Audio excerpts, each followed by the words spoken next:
ada memerintahkan menulis Bible. Karena Yesus sudah tidak ada di muka bumi, tapi Yesus mengutus Roh Kudus mengilhami penulis. Ini jawaban bagus dari Pak Jabat. Rudi tidak menjawab begini, memframing terus. Itu perintahnya begitu. Nah, kembali tadi framing dari Pak Jabat, baik di depan Banjuma maupun nggak ada Banjuma, bahwa Banjuma itu ya suka menafsirkan Bible sesuai kemauannya sendiri. Saya ambil satu contoh ini, Yohanes 17:3. Siapa yang mengarang bebas, siapa yang menerjemahkan dengan baik. Itu kira-kira. Banjuma, Assalamualaikum Banjuma. Banjuma udah ready? Belum? Waalaikumsalam warahmatullahi wabarakatuh. Oke, mudah-mudahan Banjuma udah mendengarkan tadi bahwa di sini Bang Jabat mengatakan Banjuma itu suka menafsirkan Bible sesuai kemauannya. Saya ambil satu contoh.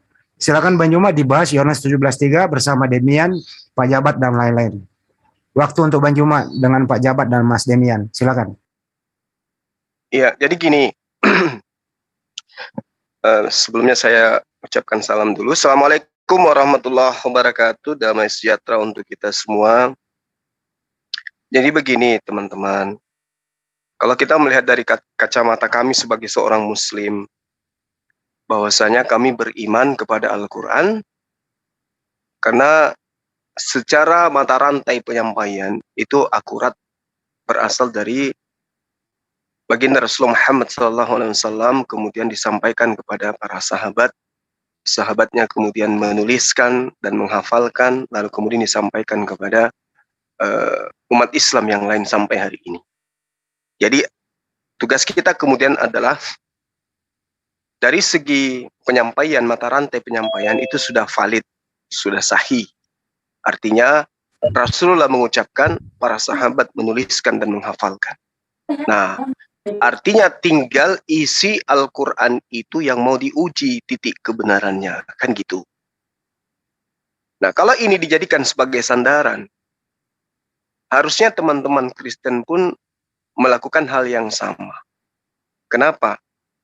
Karena orang Kristen itu mengaku pada diri mereka itu ada Tuhan. Mereka adalah anak-anak Tuhan, pada diri mereka itu ada Roh Kudus. Artinya, harusnya kitabnya orang-orang Kristen inilah yang kemudian lebih mencerminkan sebagai firman Tuhan daripada Al-Quran itu sendiri. Karena Al-Quran, Allah menyatakan diri hanya melalui malaikat Jibril. Lalu kemudian malaikat Jibril menyatakan diri kepada baginda Rasul Muhammad SAW. Lalu menyampaikan Al-Quran. Alhamdulillah, kitab yang ajaran yang kemudian diajarkan oleh baginda Rasul Muhammad SAW itu terjaga sampai akhir zaman, sampai sekarang. Nah, sementara Yesus, kita tidak kemudian bisa menemukan bagaimana orang-orang Kristen bisa memahami bahwa kitabnya itu betul-betul berdasar daripada pengajaran Yesus. Secara data, itu nggak ada. Nah, terkait dengan Yohanes 17:3. Ini kita tidak bisa mengatakan ini adalah firman Tuhan. Dan juga kita tidak bisa mengatakan ini adalah sabda Yesus. Karena tidak ada data valid yang menerangkan bahwa tulisan Yohanes ini adalah sabda-sabda Yesus. Kumpulan-kumpulan sabda Yesus dengan adanya kemudian legitimasi terhadap penulis kitab Yohanes ini. Nah, tapi tidak apa-apa. Kalau kita mau langsung mengurai isi dalamnya, ya kita urai. Inilah hidup yang kekal itu. Yaitu bahwa mereka mengenal engkau, bukan mengenal aku. Engkau dan aku itu berbeda.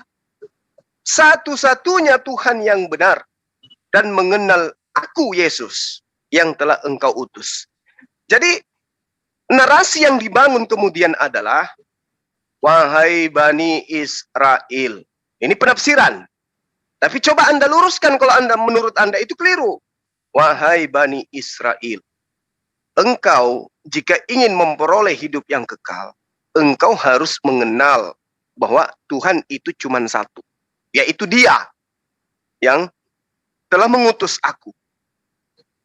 Dan engkau wahai Bani Israel, meskipun engkau menuhankan Tuhannya Musa, mengkitabkan kitabnya Musa, Tapi kalau kau menolak aku sebagai utusan Tuhannya Musa kepada kalian, maka engkau tidak akan memperoleh hidup yang kekal. Jadi syaratnya hidup kekal itu, ya, menuhankan Tuhannya Musa dan juga menerima aku sebagai utusan Tuhannya Musa. Itu baru Anda bisa memperoleh hidup yang kekal. Tapi kalau hanya menyembah Tuhannya Musa di saat saya sudah diutus dan Anda tolak saya, maka percuma, Anda tidak akan mendapatkan hidup yang kekal itu.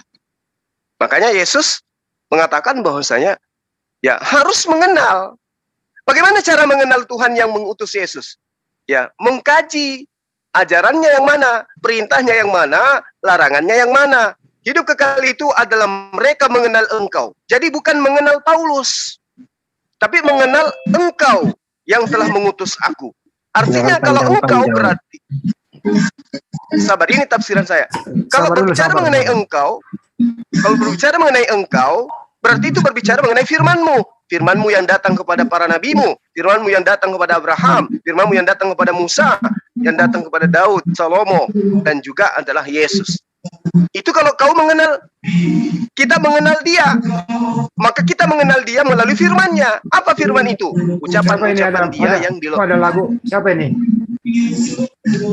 Yang dilontarkan kepada para utusan-utusannya. Mengenal Yesus adalah mengenal ucapan-ucapan Yesus, bukan ucapan Paulus dan lain-lain. Sekira begitu. Silakan Anda bantah kalau tafsiran saya ini keliru. Silakan.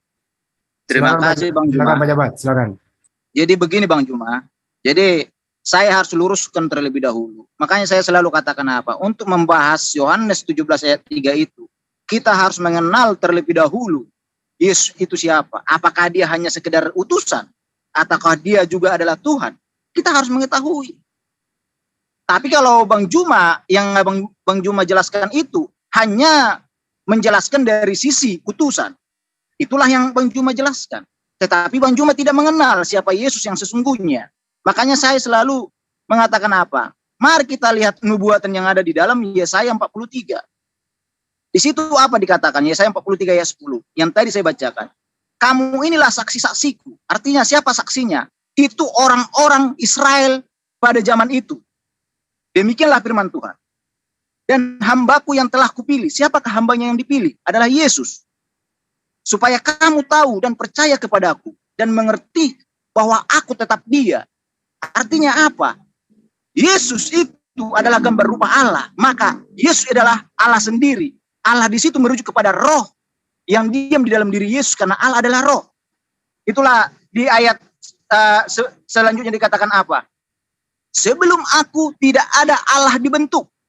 Betul, tidak pernah Allah dibentuk. Sebab jika ada orang yang mengatakan tubuhnya Yesus adalah Allah, maka Allah itu telah dibentuk. Padahal Allah adalah roh, bukan kedagingan. Sangat jelas di Kejadian 1 ayat 2. Roh Allah melayang-layang. Di dalam Yohanes 4 ayat 24, Allah itu adalah roh. Betul sekali. Jadi artinya apa? Allah itu tidak pernah dibentuk. Dan sesudah aku tidak ada, tidak akan ada lagi. Artinya apa? Tidak ada lagi Allah lain selain dia. Karena dialah satu-satunya Allah pencipta langit dan bumi. Dan akulah Tuhan. Dan tidak ada juru selamat selain daripada aku. Artinya apa? Hanya Allah satu-satunya juru selamat. Dengan cara apa dia menjadi juru selamat? Datang ke dunia dalam rupa manusia. Dengan menjadikan firman-Nya. Artinya apa? Penyelamatan tidak bisa diwakilkan kepada manusia. Siapapun manusia tidak bisa menyelamatkan orang lain. Kecuali hanya Allah sendiri yang turun dalam rupa manusia. Artinya apa? Diri manusia yang dalam rupa Allah itu adalah di bawah kendali dia. Dia yang melakukan semua pekerjaannya dari dalam diri Yesus. Karena apa? Dia adalah Allah, roh yang diam di dalam diri Yesus. Dan akulah yang memberitahukan, menyelamatkan dan mengabarkan. Dan bukan Allah asing, ilah asing yang ada di antaramu. Kamulah saksi-saksiku. Demikianlah firman Tuhan. Dan akulah Allah. Juga seterusnya, aku tetap dia. Artinya apa? Allah itu tetaplah Allah. Itulah sebabnya Yesus berkata di dalam Wahyu ada 3 kali di situ. Bahwa mengatakan apa? Akulah Allah pada Omega. Yang awal dan yang akhir. Yang terdahulu dan yang akan datang. Dan tidak ada yang dapat melepaskan dari tanganku. Aku melakukannya, siapakah yang dapat mencegahnya? Itu tanda tanya, siapa yang bisa mencegahnya? Karena Allah itu maha kuasa. Dia punya kendali atas semua ciptaannya, alam raya ini. Jadi makanya saya katakan untuk mengetahui Yohanes 17 ayat 3 kita harus mengenal siapa dulu Yesus. Dan mungkin semua penjelasan saya ini banyak orang Kristen yang akan menentang ini. Karena apa? Karena yang saya jelaskan ini terlepas dari doktrin oneness, Tritunggal, Sabelian, Unitarian, terlepas dari situ. Karena apa? Firman Tuhan tidak pernah mengajarkan doktrin-doktrin seperti itu. Tetapi saya menjelaskan sesuai dengan firman Tuhan. Karena Yesaya 43 ayat 17 ini akan digenapi di mana? Digenapi di dalam sorga. Itu di mana? Di Wahyu yang tadi saya bacakan. Wahyu 21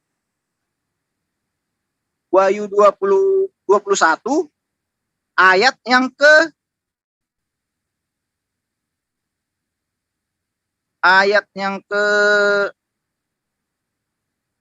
ke-22 sama 23. Dan aku tidak melihat bait suci di dalamnya. Artinya apa? Tidak ada lagi yang namanya bait suci seperti bangunan-bangunan yang ada di dunia ini. Kan seperti itu. Sebab Allah Tuhan yang Maha Kuasa adalah bait sucinya. Demikian juga anak domba itu. Dia satu. Ayat selanjutnya dikatakan apa? Dan kota itu tidak memerlukan matahari dan bulan untuk menyinarinya. Sebab kemuliaan Allah meneranginya. Dan anak domba itu adalah lampunya. Allah di situ yang menerangi. Allah adalah sumber dari segala sesuatunya. Dialah terang. Yang energi yang kalau diibaratkan seperti sebuah lampu yang bersinar, dialah energi listrik yang tidak pernah dilihat oleh mata manusia. Dan bola lampu itu adalah wujud rupa dari Allah itu. Itulah yang dikatakan anak domba, itulah Yesus. Jadi ini sangat jelas menyatakan bahwa Allah itu satu. Dialah ada yang dulu dan yang akan datang. Tidak ada yang salah di situ. Tetapi karena banyaknya doktrin yang mengatakan Tritunggal, Sabelian, Oneness dan lain sebagainya, akhirnya apa? Kacau balau semuanya. Sebab kenapa saya katakan seperti itu? Bahkan karena doktrin-doktrin tersebutlah umat Yahudi tidak pernah menerima Yesus sebagai Tuhan. Maka inilah saatnya saya katakan, inilah waktunya Yahudi akan mengenal kebenaran dan akan menerima Yesus sebagai Tuhan. Saya pastikan itu 100%. Inilah awal. Dan banyak manusia akan mengenal siapa Allah Sang Pencipta yang sesungguhnya.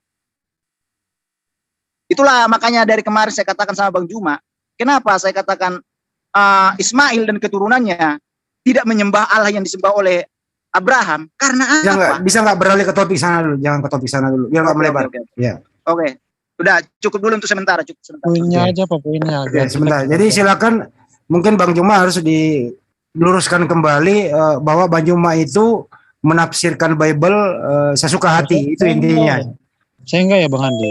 Oh, Demian boleh. Demian dulu kalau ke Bang Juma, nggak apa-apa, silakan. Iya, begini loh. Dari awal kan yang dibahas ini tafsiran Bang Juma. Apakah tafsirannya itu melenceng nggak dari Bible? Jadi bagi saya tuh kita orang Kristen tidak usah nanggapin soal ketuhanan. Karena ayat yang tadi kita bahas itu tidak ada berbicara masalah ketuhanan. Tapi maksud Yesus di situ apa? Nah, kita kemudian harus membahasnya supaya kita buktikan nih. Cuma ini ternyata dia salah menafsirkan Bible. Yohanes 17 ayat 3 itu tidak sesuai dengan yang dia tafsirkan, kan begitu. Kata Allah di dalam Yohanes 17 ayat 3 kan itu sama aja kayak kata Tuhan gitu loh. Tuhan itu kan gelar, jadi nggak usah pakai kata Allah, pakai kata Tuhan aja lah. Supaya Bang semua nanti tidak salah tafsir atau kawan-kawan muslim itu juga tidak salah tafsir begitu. Nah, kalau dari pernyataan Yesus dalam Yohanes 17 ayat 3 biar teman-teman muslim paham dan juga tidak salah menafsirkan. Di situ tuh Yesus menyampaikan gitu loh. Maksud Yesus itu adalah kita kalau mau dapat hidup yang kekal, yaitu kita harus mengenal Tuhan yang benar, yang kemudian mengutus Yesus datang untuk memberikan hidup itu. Itu satu-satunya hidup yang kekal itu cuma itu. Tidak ada Tuhan yang mengutus Muhammad atau Tuhan yang mengutus Musa dan nabi-nabi yang lain. Karena utusan mereka itu bukan untuk menyelamatkan manusia atau supaya manusia itu dapat hidup yang kekal. Itu konteksnya loh. Jadi nggak ada berbicara masalah ketuhanan. Kalau masalah Tuhan kan kalau kita lihat pengajaran Yesus dalam Alkitab ya, ketika dia merendahkan dirinya sebagai Sang Mesias, wajar-wajar saja ketika dia menggunakan kata Allah, dia mengajar menggunakan kata Bapa atau Allah. Tidak ada problem dengan itu, tetapi yang harus kita pahami adalah konteks pengajaran Yesus itu apa yang mau dia sampaikan. Kalau misalkan kawan-kawan muslim tidak salah menafsirkan Yohanes 17 ayat 3 seperti Bang Suma, tidak mungkin sampai sekarang orang Islam itu beriman kepada Muhammad gitu loh. Karena Yohanes 17 ayat 3 itu menggugurkan kenabian Muhammad. Karena Muhammad diyakini oleh orang Islam, dia utus sebagai nabi terakhir supaya memberikan syafaat. Artinya Muhammad itu sebagai pemberi hidup yang kekal. Itu bertentangan loh dengan Yohanes 17 ayat 3. Yesus sudah mengatakan kita harus mengenal Tuhan yang benar. Artinya Allah itu bukan Tuhan yang benar. Itu loh maksud Yesus. Jadi jangan kita tafsirkan masalah ketuhanan, Trinitas lah, Yohanes, nggak ada hubungan dengan itu. Intinya adalah Yesus menyampaikan di situ bahwa kita jangan sampai salah pilih Tuhan. Karena hidup yang kekal itu kita harus mengenal Tuhan yang benar, yang kemudian mengutus sang anaknya, sang firmannya ini datang ke dunia, supaya kita itu memperoleh hidup yang kekal. Itu tafsiran yang baik dan Oke, benar. terima kasih. Jadi di sini jelas siapa yang mempermudah, siapa yang mempersulit Yohanes 17:3. Silakan Banyuma. Iya, jadi Bang, Sebentar Banyuma. Banyuma ya, dulu. sebentar sebelum Bang Juma ini saya boleh nggak sedikit? 1 menit, silakan. Nah, jadi begini Bang, jadi Yohanes 17 ayat 3 itu yang mengatakan inilah hidupnya yang kekal, itu dibuktikan oleh Yesus. Kenapa dibuktikan? Pada saat dia melakukan penebusan dosa, dengan darahnya yang kudus sebagai tanda penebusan dosa, maka roh orang-orang kudus itu diangkat ke surga memberikan hidup yang kekal. Artinya apa? Dan itu orang-orang kudus yang tadinya ada di dalam alam maut diangkat masuk ke dalam surga. Itulah sebagai bukti, dan bukti nyata bahwa pintu surga itu terbuka, terbelahnya bait suci, terbelahnya tirai bait suci. Itu sangat jelas di situ. Jadi makna dari Yohanes 17 ayat 3 itu memberikan hidup yang kekal bagi siapa yang mengikut dia, betul. Oke, Seperti itu, Banyuma Bang. langsung. ya, jadi gini. Ketika Anda mengatakan bahwa juru selamat itu adalah Yesus, hidup kekal itu sebagai yang diterangkan dalam Yohanes 17 nomor 3 itu menggugurkan baginda Rasul Muhammad SAW. Saudaraku, umat Islam itu mengenal Yesus itu sebagai utusan dan mengenal Tuhannya Yesus itu satu-satunya Tuhan yang benar. Apakah umat Islam mendapatkan hidup yang kekal? Sesuai dengan syarat itu, yes. Tidak masalah. Nah, ketika dibalik pertanyaannya, apakah teman Kristen mengenal satu-satunya Tuhannya Yesus? Tidak. Apa buktinya? Yesus juga dituhankan. Sementara Yesus mengatakan satu-satunya Tuhan yang benar adalah engkau. Bagaimana dengan engkau Yesus? Aku utusannya.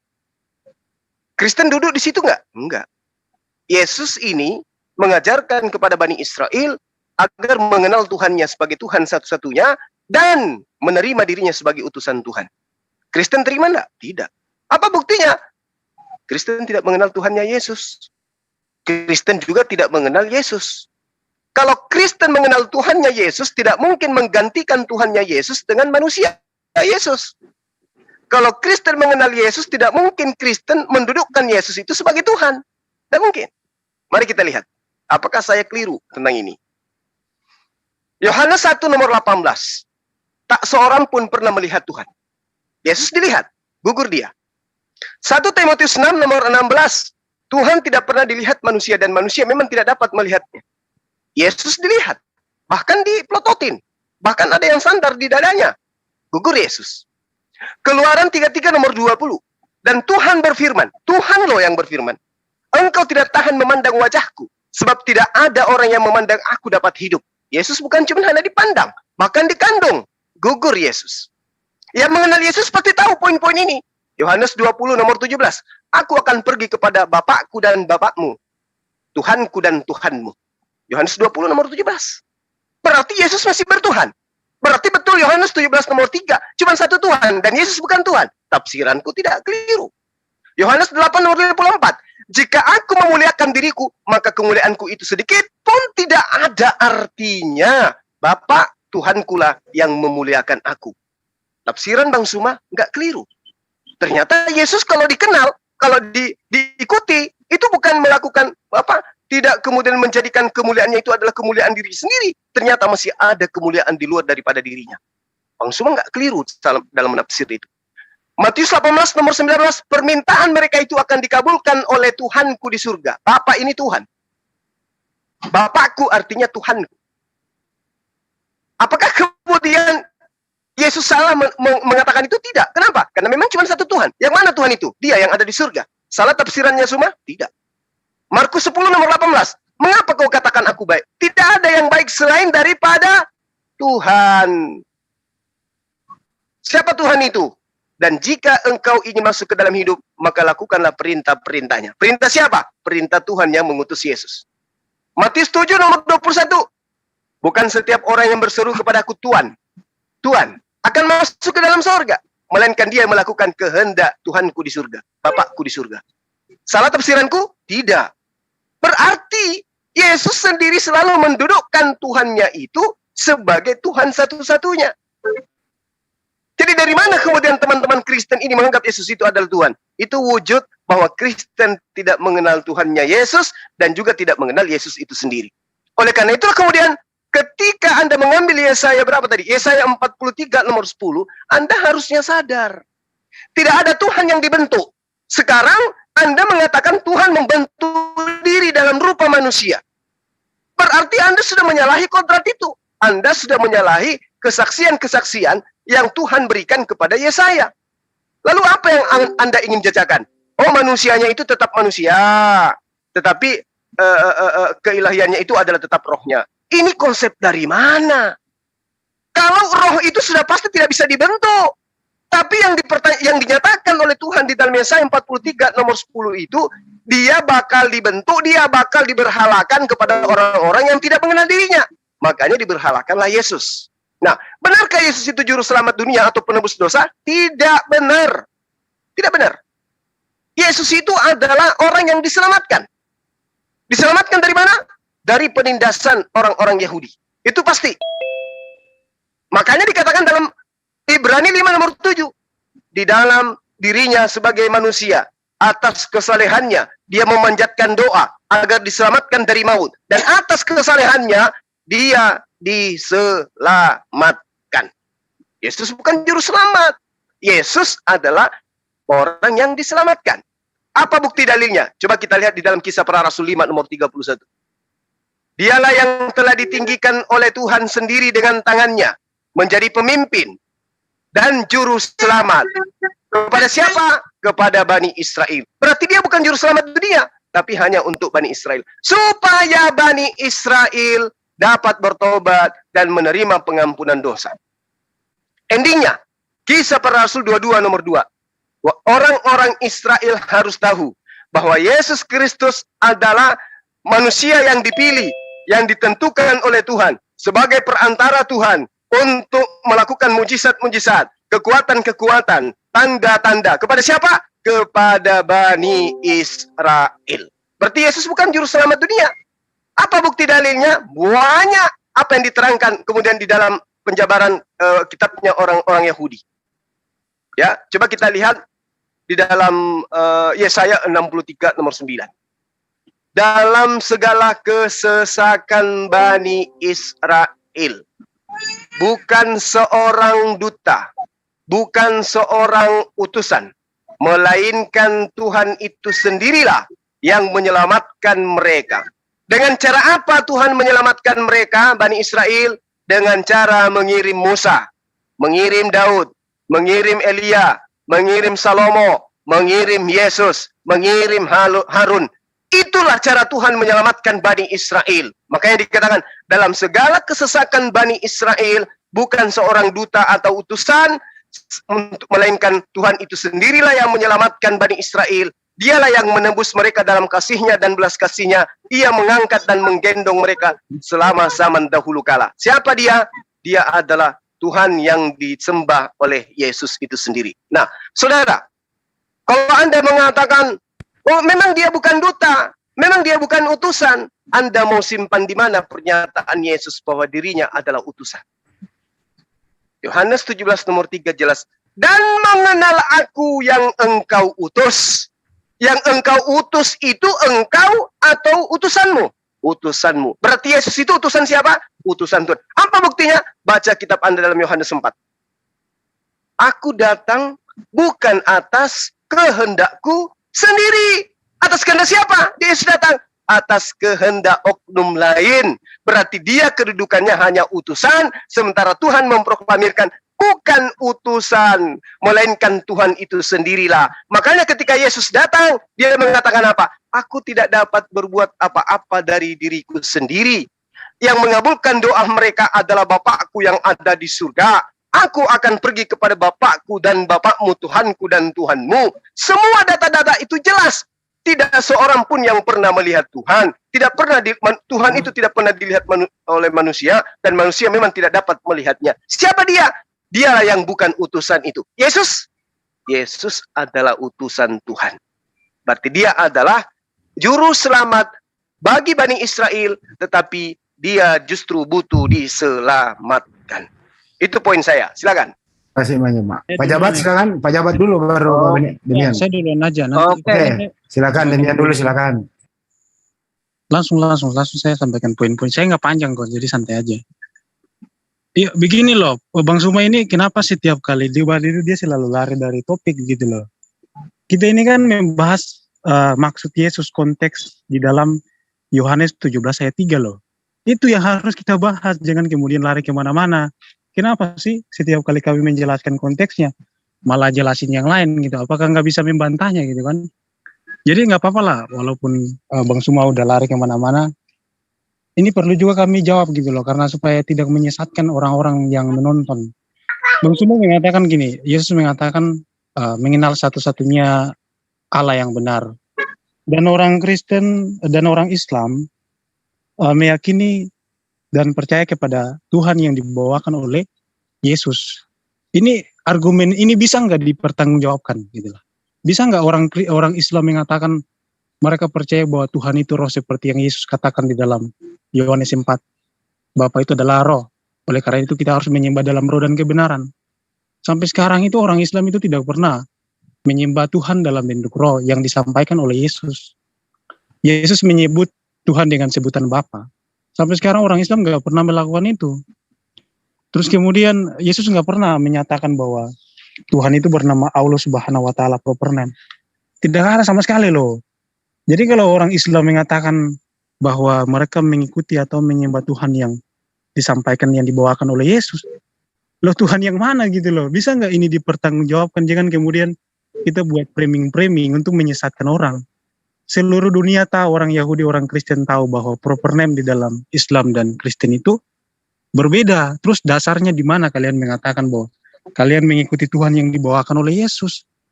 Kan gitu. Dan konteks Yohanes 17 ayat 3 itu yang harus kita bahas. Jangan lari kemana-mana gitu loh. Konteksnya adalah kalau misalkan kalian percaya Yohanes 17 ayat 3, tidak mungkin kalian beriman kepada Muhammad. Dan ini yang perlu saya luruskan dari pemahaman yang salah seperti yang tadi disampaikan oleh Bang Suma. Bahwa Stop dulu, stop. Yohanes 17:3 nggak ada nama Nabi Muhammad di situ. Iya tahu Bang. Ini nggak usah bahas kalau nggak ada namanya. Iya enggak. Ini kan yang ada aja di sana. Ya sebentar, saya moderator. Intinya di Yohanes 17:3 itu siapa Allah yang benar, siapa itu Yesus, itu aja. Kalau nggak mau muter. Iya, jangan dipotong, silakan. Jangan terguncang. Iya, gini mau kan lari kemana? Bentar ya, saya moderator. Silakan lanjut. Iya. Gini, jadi di situ kan jelas sekali loh bahwa keselamatan itu, hidup yang kekal, internal life itu hanya dibawakan oleh Yesus yang datang menebus manusia dari dosa dan ada nubuatannya. Kalau ini aja Mas Demian, kalau mau cepat ya. Allah yang benar di situ siapa? Jangan, ini saya jelasin konteks, saya nggak mau ikuti pemahaman. Nah, Yohanes 17:3 itu siapa Allah yang benar siapa? Saya jelasin konteks Yohanes 17 ayat 3. Iya, satu-satunya Allah yang benar siapa? Loh, kok jadi kayak gini diskusinya? Tadi kan Bang Suma saya mau dipraktis. Tadi kan Bang Suma ngomong. Ya udah, lanjut, nggak mau jawab, lanjut. Ya jangan terguncang lah Bang. Ya kan saya jelasin gini lah. Atau standby Pak, saya yang ngatur Pak, biar nggak banyak sopir. 3 menit lah Bang, 3 menit jangan dipotong. Nanti aja baru dibantahkan gitu loh. Ya gini, jadi kalau misalkan kalian percaya Yohanes 17 ayat 3, tidak mungkin beriman kepada Muhammad. Karena seluruh para nabi itu tidak Yohanes 17:3 nggak membahas Nabi Muhammad, Demian. Saya tahu Bang, saya nggak bilang. Berarti kamu melebar bro. Terguncang. Katanya mau to the point. Yohanes 17:3. Apa perlu ditampilkan lagi? Ini yang mau dibahas. Ini diskusinya gimana nih? Apakah boleh dipotong-potong ketika lawan bicara lagi bicara? Ya karena saya moderator itu baik. Ya udah silakan saja. Nanti habis ini saya tampilkan datanya.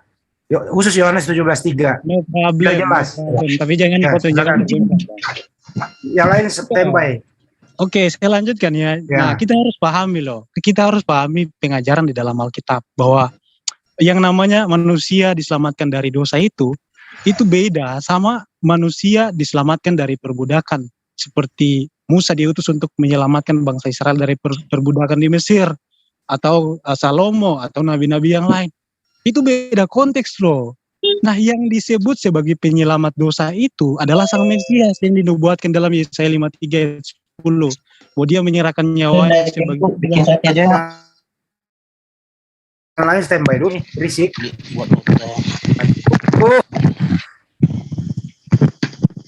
Siapa ini berisik nih? Capek saya ini loh, saya sendiri yang ngatur nih. Kalau masuk langsung tutup Pak, kalau nggak saya kick. Lanjut. Iya, jadi dalam pengajaran Alkitab yang membawa hidup kekal atau yang menebus manusia dari dosa supaya manusia itu masuk ke olam haba atau dunia baru, alam baru, langit baru, bumi baru. Itu adalah Sang Mesias. Dalam teologi Yahudi pun sama gitu loh. Dalam teologi Yahudi, dalam penjelasan Rambam, yang membawa manusia itu masuk ke olam haba, alam baru, itu Sang Mesias loh, bukan Musa, bukan Daud, bukan Salomo. Jadi Bang Suma jangan kemudian bilang mereka sebagai penyelamat yang mana gitu loh. Penyelamat dari budak atau penyelamat dari dosa. Atau penyelamat supaya manusia masuk ke dunia baru. Itu loh. Dan itu diulangi oleh Yesus sebagai penggenapannya dalam Yohanes 17 ayat 3. Oke. Lantas kenapa kalian masih beragama Islam? Oke, saya moderator ini ya, ini melebar. Ini nih ya. Loh ini masih Satu-satunya Allah yang benar siapa? Biar cepet nih.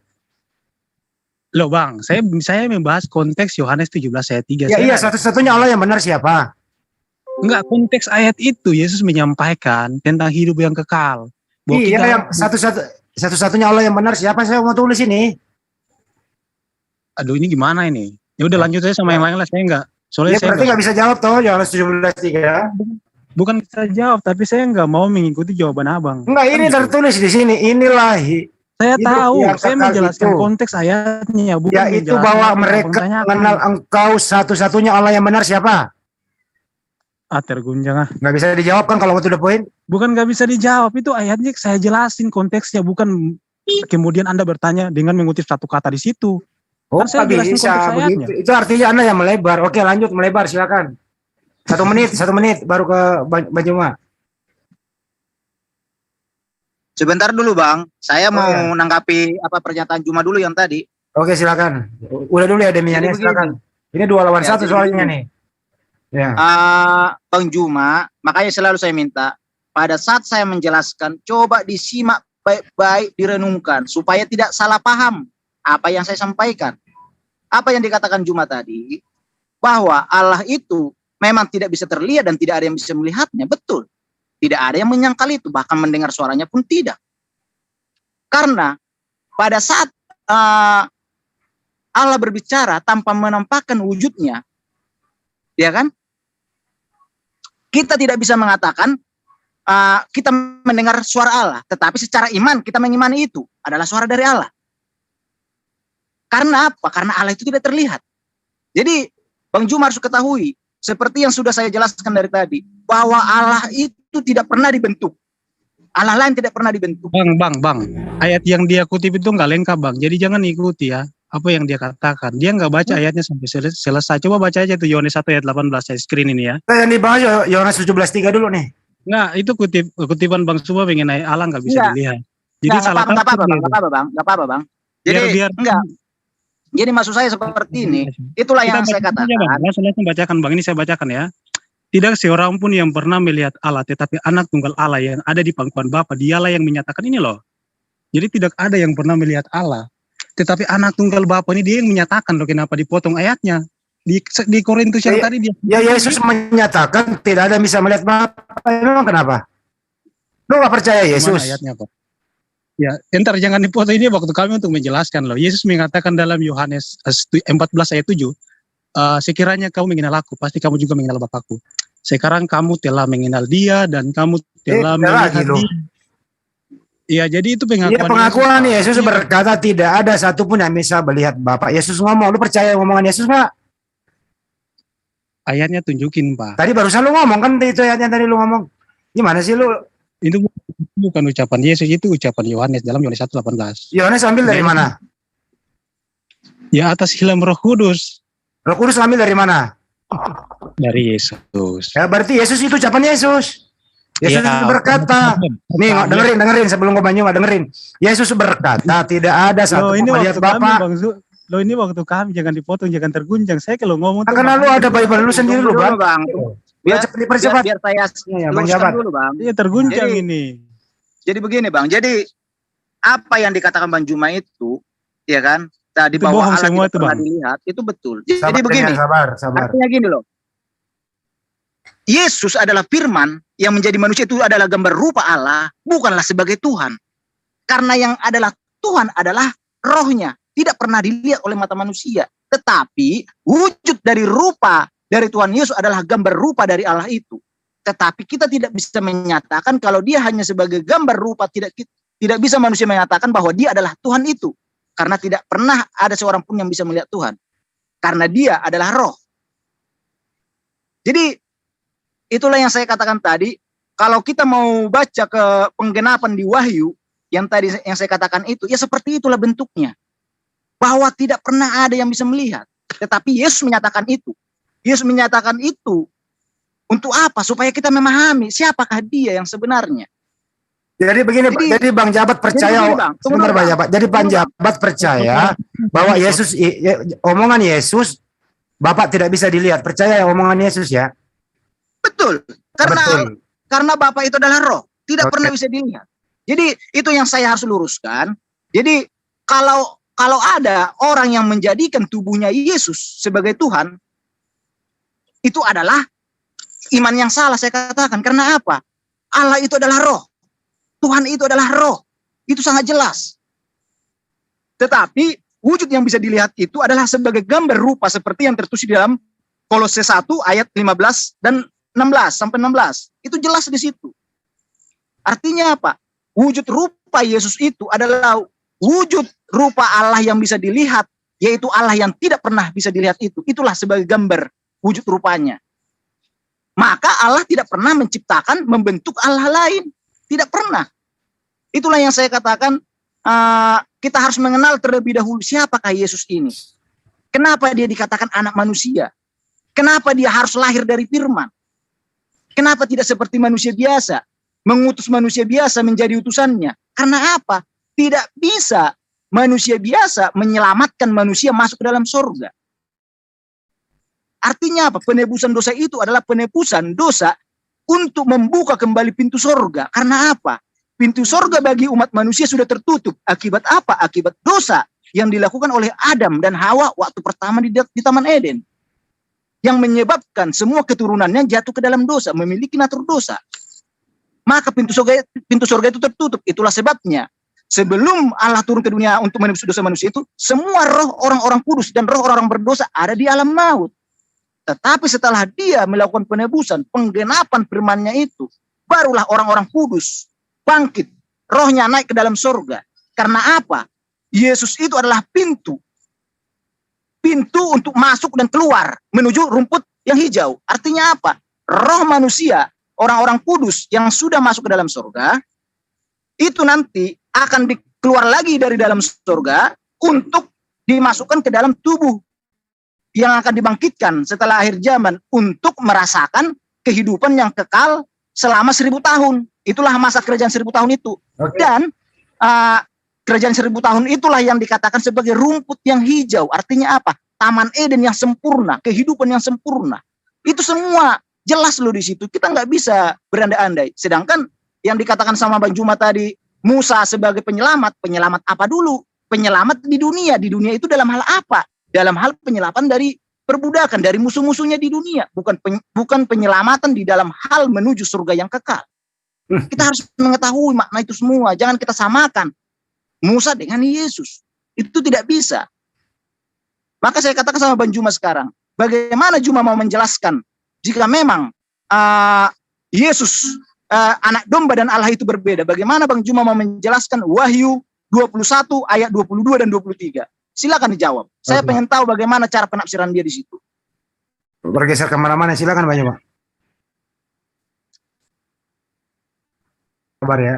Ya, adalah satu tindakan kekufuran yang nyata-nyata benar-benar Anda ini kufur.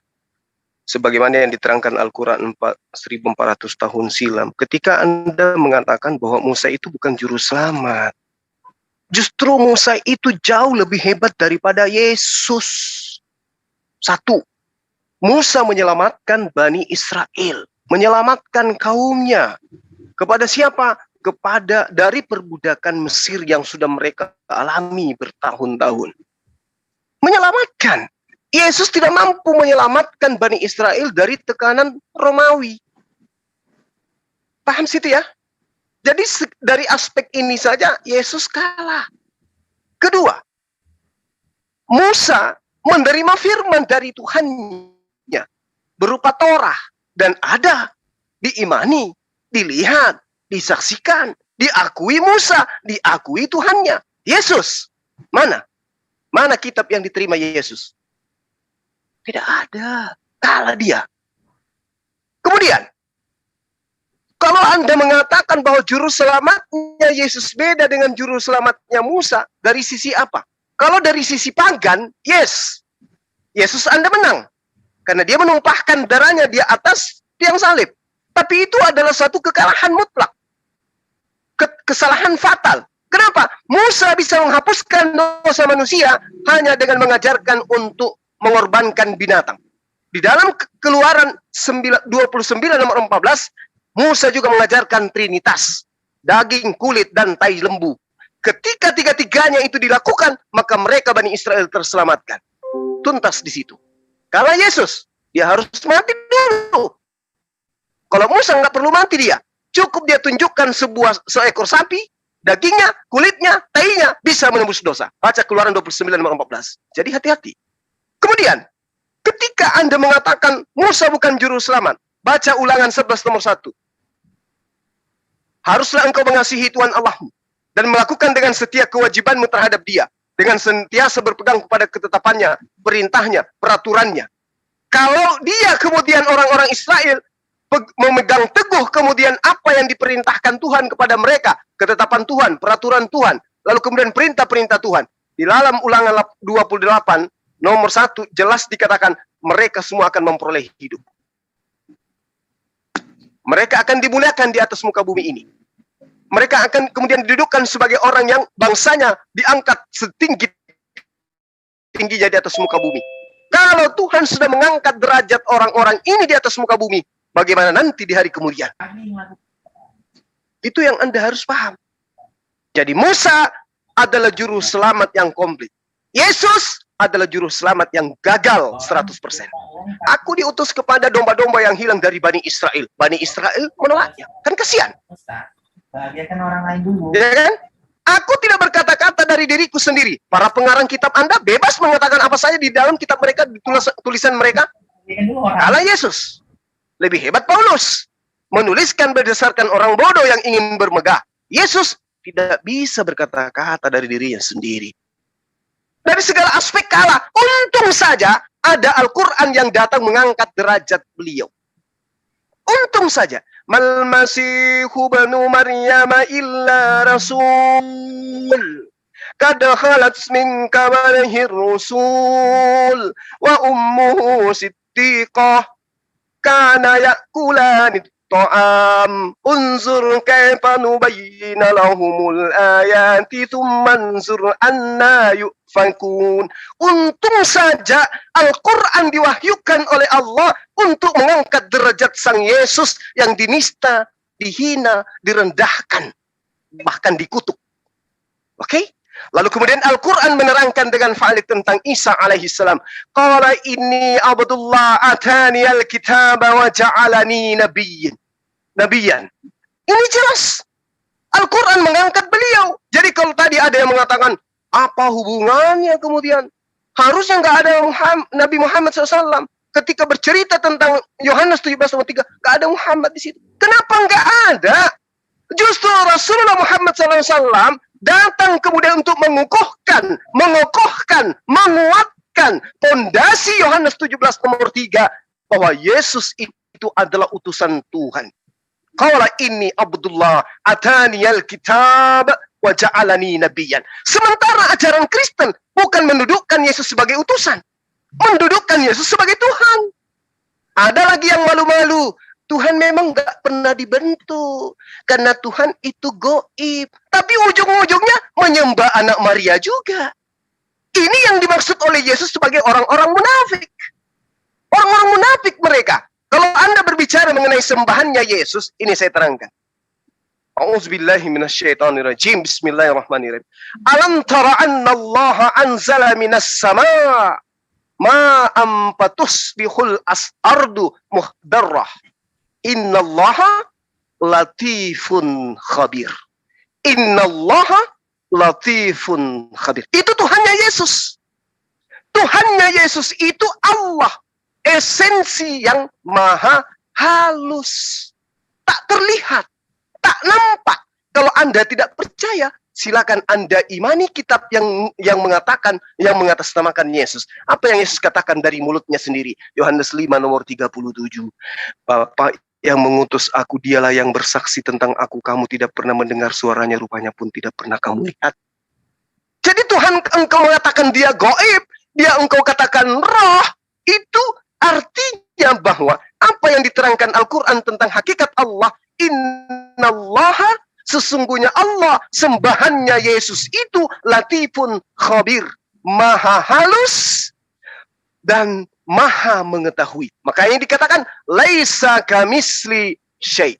Yesus mengatakan tidak ada satupun manusia yang kemudian mengajarkan Tuhan itu seperti ini, Tuhan itu seperti ini, Tuhan itu seperti, tidak ada. Kenapa? Karena tidak ada manusia yang pernah melihat Tuhan. Nah, saudara, siapa tadi? Saudara teman kita Demian mengatakan, baca Yohanes 1 nomor 18, kata dia, secara lengkap.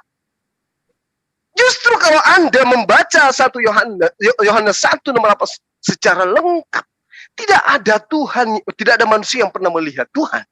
Tetapi anaknya Yesus yang ada di pangkuannya lah yang menyatakan tentang Tuhan itu. Apa yang dikatakan Tuhan? Apa yang Yesus nyatakan tentang Tuhannya?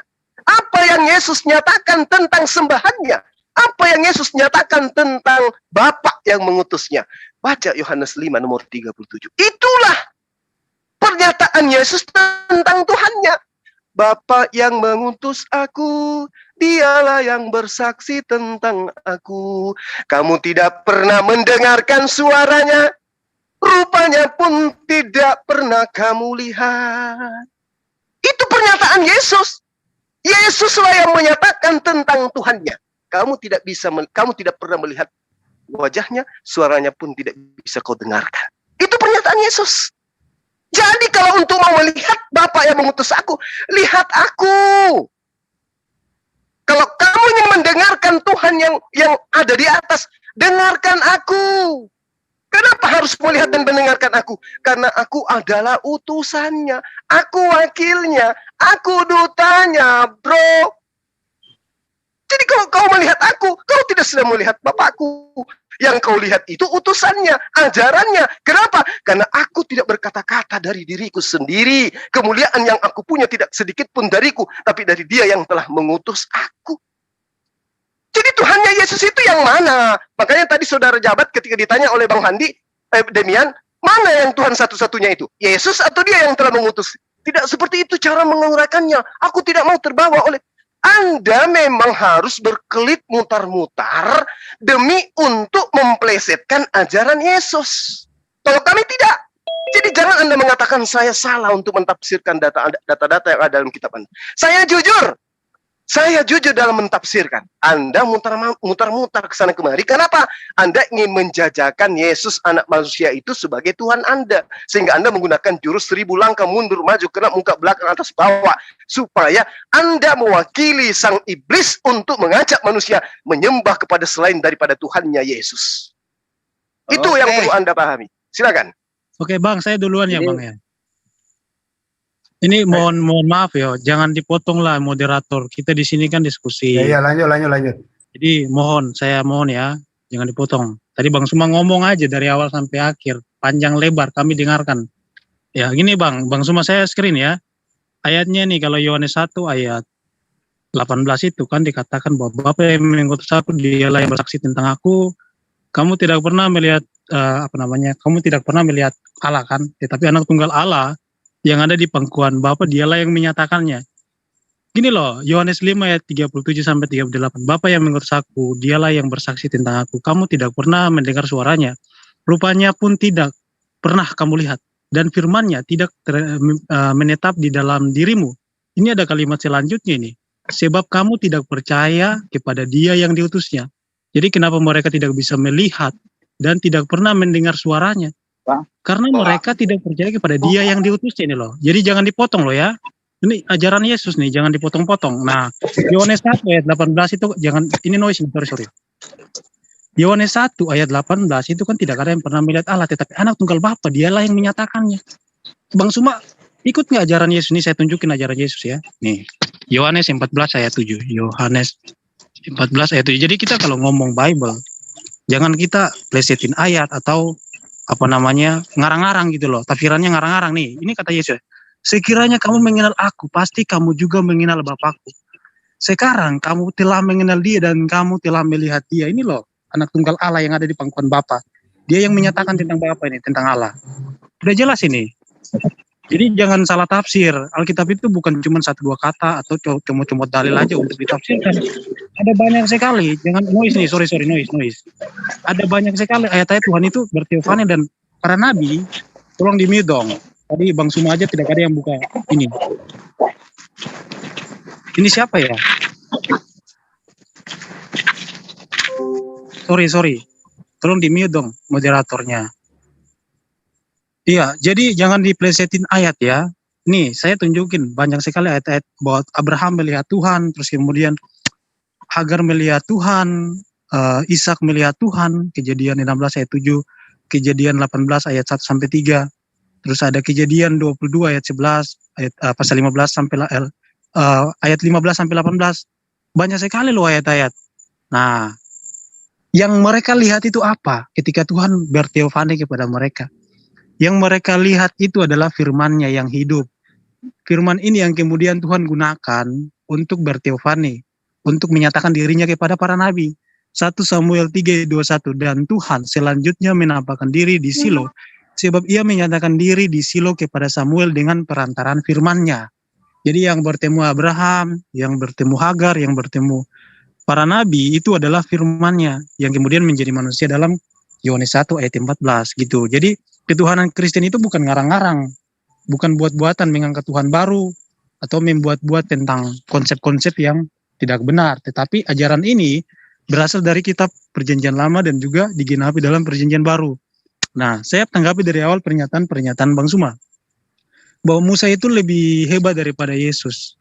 Sayangnya Musa itu dia bernubuat loh, dia bernubuat tentang Yesus yang akan menyelamatkan. Dialah yang akan meremukan keturunan daripada si ular itu, keturunan si ular itu. Kejadian 3 ayat 15. Salah satu rabi besar Yahudi, Yonatan ben Uziel, menyatakan bahwa ini nubuatan kepada Sang Mesias. Silakan dibacakan saja. Jadi lebih hebat mana coba? Nah, kalau Musa itu dia mengajarkan di dalam hukum Taurat bahwa upah dosa itu adalah maut. Dalam Kejadian 2 dikatakan kalau kamu memakan buah pengetahuan itu, maka upahnya adalah maut. Yang kemudian maut ini yang ditebus oleh Sang Mesias. Jadi Musa itu tidak menyelamatkan manusia dari maut, dari dosa. Yang menyelamatkan manusia dari dosa itu adalah Sang Mesias. Dan Musa sendiri mengajarkan loh bahwa upah dosa itu dibayar dengan darah loh. Ada di dalam imamat bahwa upah dosa itu dibayar dengan darah. Sampai sekarang di dalam Islam tidak mengenal upah dosa itu adalah maut, upah dosa harus dibayar dengan darah. Nggak ada sama sekali. Jadi konsep-konsep yang kemudian ada di dalam Alkitab bahwa Mesias datang menumpahkan darahnya. Ini kan sering dikatakan bahwa bukan konsep Alkitab lah atau segala macam. Loh itu ajaran Musa loh, ajaran para nabi. Bahkan Yesaya 53 ayat 10 dikatakan bahwa Mesias itu dia memberikan nyawanya sebagai tebusan. Ajaran para nabi ini bukan ajaran-ajaran Paulus, karena Paulus itu hanya menafsirkan Alkitab saja. Begitu Bang Suma, jadi jangan salah tafsirkan ya soal ketuhanan dan juga soal penyelamat dosa manusia. Bahwa yang menyelamatkan itu hanyalah siapa namanya Mesias. Nah, kemudian Bang Suma mengatakan Quran itu dia mengangkat derajat Yesus. Loh, mengangkat derajat dari mananya? Justru Quran itu menghapus ajaran Yesus. Yesus mengatakan kasihilah musuhmu, tapi Quran mengatakan bunuhlah mereka dimanapun kamu jumpa. Yesus mengatakan balas kejahatan dengan kebaikan, tapi dalam Islam mengajarkan boleh memenggal kalau orang mencuri, kan itu ditentang oleh Yesus. Kemudian Yesus mengajarkan kalau dua jangan di jalan-jalan, orang Islam kalau dua di jalan-jalan. Banyak sekali ajaran Yesus. Yesus mengatakan jangan bercerai, orang Islam boleh bercerai. Jadi meninggikan dari mananya gitu. Bahkan di dalam Quran itu ini siapa yang telepon? Bahkan di dalam Quran mengatakan Maria itu dia nggak punya suami. Nah, sedangkan di dalam Alkitab itu kan ada Yusuf kan. Jadi mengangkat derajat yang mananya gitu loh. Tidak ada sama sekali. Kita kalau buat klaim kita harus sesuai dengan data. Buktinya bahwa sampai sekarang orang Islam itu menentang apa yang Yesus ajarkan. Yesus ajarkan kemudian Muhammad batalkan. Yesus ajarkan kemudian tidak ada diajarkan di dalam Islam, tapi ujung-ujungnya dikatakan bahwa dipalsukan, ya kan, itu kan kata-kata telak itu. Ketika orang Kristen menjelaskan kebenaran kitabnya, ujung-ujungnya kan kitab dirubah-rubah, kitab udah nggak benar, kemudian firmannya palsu dan sebagainya. Itu kata-kata telak yang seringkali kawan-kawan Muslim ucapkan ketika semua pertanyaan mereka dijawab, gitu. Jadi silakan dilanjutkan kawan saya yang tadi. Oke, terima kasih. Jadi saya hanya mau menjelaskan kepada Bang Juma. Jadi karena ini mengenai ketuhanan, maka kita harus mengetahui di manakah perbedaan Tuhan di dalam Alkitab dan di dalam Al-Quran. Kenapa saya harus masuk ke sini?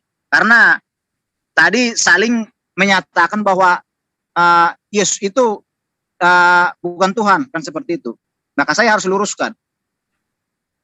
Abraham menyembah Allah yang adalah roh. Ishak, Yakub, Musa, dan lain sebagainya. Tetapi Ismail dan keturunannya, yaitu bangsa Arab yang sekarang, tidak pernah menyembah Allah yang disembah oleh Abraham, yang adalah roh. Tetapi menyembah Allah yang adalah zat. Artinya apa? Dari sini pun sudah ada perbedaan. Jadi bagaimana kita mau mengatakan Ismail itu mengikuti Allahnya Abraham? Tentu tidak. Sebab kenapa? Kalau memang Ismail mengikuti Allahnya Abraham, maka sudah otomatis rohnya Ismail itu sudah diangkat ke dalam surga bersama-sama dengan bapaknya, Ishak, Yakub, dan orang-orang kudus lainnya.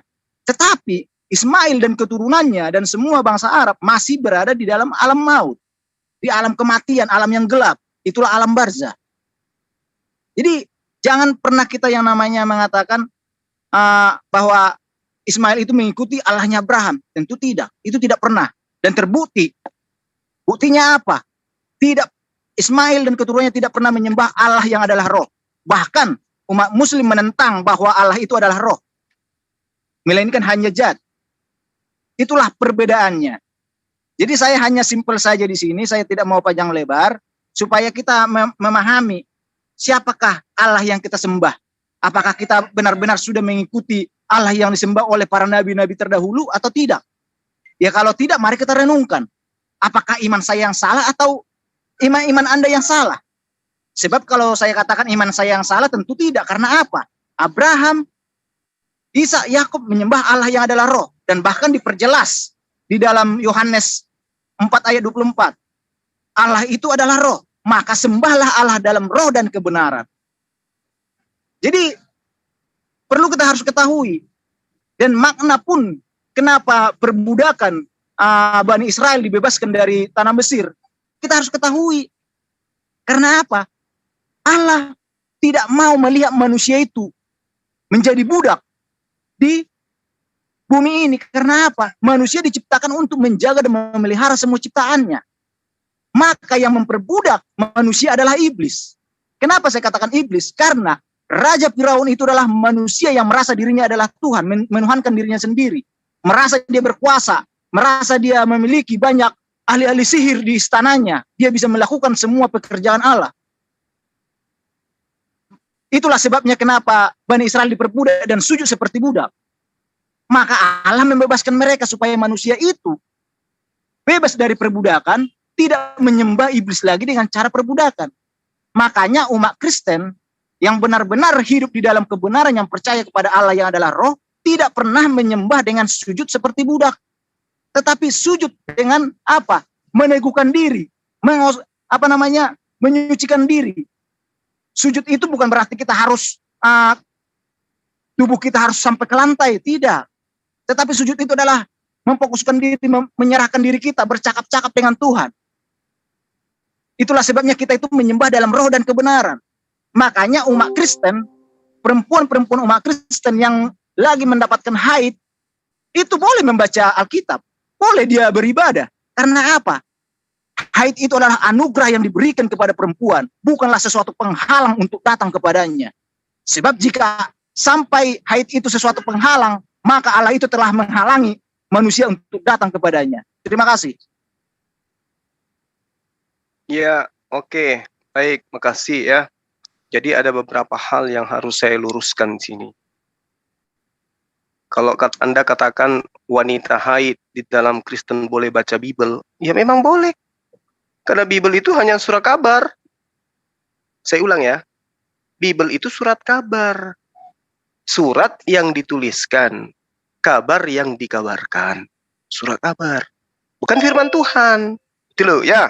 Itu camkan dan tangkapi nanti. Untuk supaya Anda bisa paham bahwa kitab Anda bukan firman Tuhan. Siapapun boleh baca. Nah, ketika Anda mengatakan bahwa jika engkau katakan bahwa Abraham itu dulunya melihat Tuhan, Musa melihat Tuhan. Saya katakan kepada saudara, jika itu Anda katakan Tuhan dalam perspektif wujud yang sesungguhnya, maka berbohonglah Yesus. Karena Yesus mengatakan tidak ada yang pernah melihat Bapa. Tidak ada yang pernah melihat Bapa. Wajahnya pun tidak pernah dilihat, suaranya pun tidak bisa dengar. Kata siapa? Kata Yesus. Siapa yang bohong? Keluaran 33 nomor 20. Ya, tidak ada orang bisa hidup kalau melihat Tuhan. Yang mana yang dusta ini? Jadi Anda salah menafsirkan kitabnya orang lain, bukan saya yang salah. Andalah yang salah. Musa melihat daripada pernyataan-pernyataan Tuhan melalui dirinya, penglihatan dirinya. Musa Abraham mendengarkan perintah Tuhan, bukan melihat Tuhannya. Perintah Tuhan datang kepada dirinya melalui perantaraan-perantaraan yang dilakukan oleh Tuhan itu sendiri. Dalam arti kata, Tuhan menyampaikan pesan kepada Abraham dan juga kepada Musa melalui perantaraan unsur yang dipakai oleh Tuhan, bukan dia sendiri. Keluaran 33 nomor 20. Musa, Abraham tidak mati, berarti yang dia lihat bukan Tuhan. Tapi penglihatan yang mengatasnamakan Tuhan. Nah, kalau kemudian Anda mengatakan bahwa Rasulullah Muhammad SAW itu bukan pelanjut daripada pengajaran Nabi Yesus, berdasarkan Yohanes 17 nomor 3, Islam mana yang kemudian mengakui bahwa Yesus itu bukan utusan? Semua umat Islam mengakui Yesus itu dikenal sebagai utusan. Semua umat Islam mengakui bahwa Tuhan yang mengutus Yesus itu adalah Tuhan satu-satunya. Nggak ada yang lain. Lalu yang mana yang salah? Anda mengatakan, oh salah, karena Yesus tidak mengajarkan membunuh. Saya katakan kepada saudara, yang diutus kemudian yang sama seperti Musa, harus menegakkan hukum-hukum kepada bangsa-bangsa. Siapa yang tidak mendengarkan akan dilenyapkan. Berarti ada kekerasan di sana. Ada pembantaian di sana. Layaknya seperti Musa. Baca Kisah Para Rasul 3, nomor 22 sampai seterusnya. Di situ sangat jelas kok dikatakan, barang siapa yang tidak mendengarkan perkataan-perkataan Nabi itu akan dibasmi dari kita. Berarti ada pembantaian. Dan dia Rasulullah Muhammad SAW itu menerima pengajaran puluhan tahun lamanya. Sampai di usia beliau, kemudian tamat, barulah ajaran ini kemudian sempurna, barulah kemudian dia meninggal dunia. Karena hukum-hukumnya sudah ditegakkan. Lah Yesus gimana? Belum juga apa-apa. Tiba-tiba diangkat ke langit. Itu yang perlu Anda pahami. Terkait ajaran kekejaman. Baca di dalam kitab Anda Lukas 19 nomor 27. Itu perkataan siapa? Dan mereka yang menjadi seteruku, yang tidak mau aku menjadi rajanya, bawalah dia ke hadapanku, bunuh dia di depanku. Itu perintah siapa? Perintah Yesus. Kenapa itu tidak terrealisasi? Karena Yesus tidak mendapatkan tentara. Dia tidak dapat prajurit. Nggak ada prajurit-prajuritnya. Andai saja prajuritnya itu banyak seperti Musa, pengikut-pengikutnya seperti Daud dan Salomo, pasti dia akan melakukan penekanan, penindasan terhadap kekaisaran Romawi. Tapi ternyata justru dia yang diobok-obok. Sampai dia sembunyi di Getsemani. Lalu kemudian didapatkan di sana menurut pemahaman teman-teman Kristen. Nah, itu yang perlu Anda pahami. Terkait dengan beribadah di tempat manapun, ya, misalnya di jalan, siapa yang beribadah di jalan? Kalau bukan karena faktor keadaan. Seperti Idul Fitri, orang lebaran di mana? Orang lebaran di lapangan. Kenapa? Karena masjid tak muat. Apalagi orang sholat di jalan mana ada? Pernah kamu jalan kemudian ada orang sholat di jalanan padahal ada masjid? Nggak ada itu. Kecuali dalam keadaan kepepet. Bukan karena faktor sengaja. Itu yang perlu saudara pahami. Ya. Lalu kemudian saudara Jabat membahas tentang Allah itu adalah zat. Anda nggak ngerti zat itu apa. Zat itu artinya hakikat. Zat itu adalah esensi. Zat itu bahasa Arab yang artinya pribadi. Artinya ketika Tuhan berbicara mengenai zatullah, artinya berbicara mengenai hakikat Allah. Apakah Allah itu tidak punya hakikat? Punya. Semua kita ini punya hakikat. Jadi salah ketika Anda mengatakan Allah itu zat, Tuhan kami adalah roh, Tuhannya umat Islam itu zat. Anda salah. Zat itu hakikat, zat itu adalah esensi. Zat Allah artinya hakikat Allah, artinya pribadi Allah. Zat Jabat artinya pribadi Jabat, hakikat Jabat. Zat Demian artinya pribadi Jabat, pribadi Demian. Bukan berarti Allah itu berbentuk zat dalam hal materi. Tidak seperti di dalam kitab Anda terjemahan lama. Karena Tuhan kita adalah zat Allah. Itu dalam kitab Anda terjemahan lama. Ada kata ZAT, zat. Kalau di Al-Quran, kalau kami DZAT itu bahasa Arab. Anda harus membedakan antara bahasa Arab dengan bahasa Indonesia. Kata bahasa Arab DZAT artinya adalah hakikat Allah. Ya. Kemudian kata SAT dalam bahasa Indonesia artinya adalah materi. Nah, yang pantas disebut materi itu adalah Yesus. Berarti Tuhan Anda adalah zat. Karena Yesus adalah materi. Anda lah penyembah zat itu. Anda harus pahami itu. Ya. Nah, ketika Anda mengatakan Tuhan Anda adalah roh, katanya Anda itu seperti ini. Islam itu Tuhannya beda. Musa juga Tuhannya beda. Abraham Tuhannya beda. Kenapa? Karena Tuhan Abraham dan Musa itu adalah roh. Tuhannya Kristen Islam itu bukan roh. Oke. Saya ingin tanya pada saudara. Tuhan Anda adalah roh. Maksud roh ini apa? Anda mampu menunjukkan wujudnya? Rohnya seperti apa? Apakah seperti Wahyu 5 nomor 6? Bertanduk 7, bermata 7? Berbentuk binatang? Itukah yang Anda maksud roh? Atau jangan-jangan Tuhan Anda itu Innallaha latif. Jangan-jangan Tuhan Anda itu sesungguhnya Allah itu adalah maha halus. Tidak bisa dilihat. Tidak bisa diplototin. Tidak bisa didengarkan suaranya. Jangan-jangan Tuhan Anda seperti itu. Bahwa Tuhan itu adalah maha halus. Laisa kamitslihi syai'. Tidak ada yang setara, tidak ada yang sama seperti dirinya. Coba Anda terangkan, roh itu seperti apa roh Tuhan Anda? Apakah roh Tuhan Anda itu seperti meja? Atau roh Tuhan Anda itu seperti gunung? Atau roh Tuhan Anda itu seperti makhluk yang lain? Seperti binatang, bertanduk. Coba deh, tunjukkan. Kalau Anda mengatakan Tuhannya Abraham bukan Tuhannya Islam. Karena Tuhannya Abraham adalah roh. Tuhannya umat Islam itu laisa kamitslihi. Loh, memangnya Anda bisa menunjukkan wujud Tuhannya Musa? Sementara roh sama dengan makhluk. Roh itu makhluk. Roh itu adalah ciptaan. Jadi kalau Anda mengatakan Tuhan Anda adalah roh, Tuhan Anda adalah ciptaan. Tapi kalau Anda mengatakan tidak, Tuhan kami roh yang bukan ciptaan. Oke, saya minta seperti apa wujudnya. Supaya Tuhan Anda dengan saya itu tidak sama.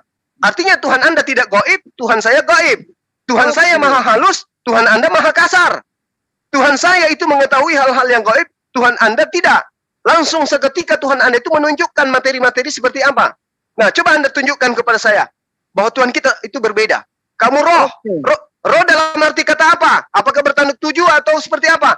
Kalau Anda mengatakan Tuhan Anda roh yang tidak bisa Anda gambarkan seperti apa wujudnya, berarti kami lebih duluan gunakan itu. Tuhan kami bukan roh, Tuhan kami laisa kami syai. Silakan. Jawab pertanyaan saya yang terakhir. Oke, terima kasih Bang Juma. Jadi begini Bang Juma. Jadi masalah Allah adalah roh, artinya apa? Allah itu adalah roh, sumber dari segala roh. Itulah sebabnya kenapa roh manusia itu berasal dari Allah. Dan roh itu tidak pernah diciptakan dengan cara berfirman, tetapi diciptakan dengan cara dihembuskan, ditiupkan, diberikan. Jadi tidak pernah yang namanya di dalam Alkitab itu Allah berfirman, maka jadilah roh manusia jadi. Tidak pernah. Tetapi dia meniupkan rohnya dia sebagian kecil kepada manusia. Itulah sebabnya kita orang-orang kudus dikatakan anak-anak Tuhan. Karena apa? Sama seperti manusia yang punya anak. Kenapa seorang ayah dan ibu mengatakan itu anaknya? Karena tubuh kedagingan itu berasal dari bapak dan ibunya. Itulah dikatakan dia anak. Sama seperti manusia orang-orang percaya. Dikatakan anak-anak Tuhan karena apa? Roh kita ini berasal dari dia. Wujudnya Bang. Wujudnya roh Tuhan Anda itu roh. Wujudnya seperti wujud apa? Dari roh itu tidak terlihat. Ya, tidak terlihat. Jadi maka perlu Bang Juma ketahui. Tadi Bang Juma mengutip masalah anak domba bertanduk 7 bermata 7. Biar saya jelaskan sama Bang Juma. Jadi Bang Juma tidak salah paham lagi mulai detik ini sampai selama-lamanya sudah paham akan kebenaran ini.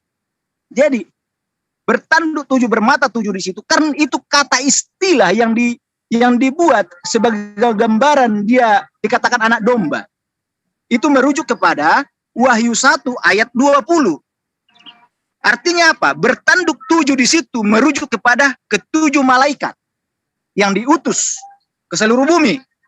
Itulah yang ada yang di Smyrna di mana dan lain sebagainya. Dan rujukannya di dalam Wahyu 1 ayat 20. Ke-7 bintang yang telah kau lihat pada tanganku dan ke-7 kaki dan emas itu. Ke-7 bintang itu ialah malaikat ke-7 jemaat. Itulah malaikat. Dan kenapa tanduk 7 itu merujuk kepada malaikat? Karena tanduk merujuk kepada lebih berkuasa. Kekuasaan. Kalau tanduk itu merujuk kekuasaan. Artinya apa? Lebih berkuasa malaikat itu kepada dibandingkan dengan manusia berdosa. Karena malaikat itu hidup kudus. Sedangkan manusia itu masih hidup dalam keadaan dosa. Dan bermata 7 merujuk kepada ke-7 jemaat. Yaitulah kaki dian itu ialah ke-7 jemaat. Artinya apa? Kenapa dikatakan bermata 7, diistilahkan bermata 7? Karena manusia itu perlu melihat kebenaran. Pada saat dia melihat kebenaran firman Tuhan itu, maka dia berjalan. Makanya dikatakan ke-7 kaki dian. Dia harus berjalan menuju kebenaran itu.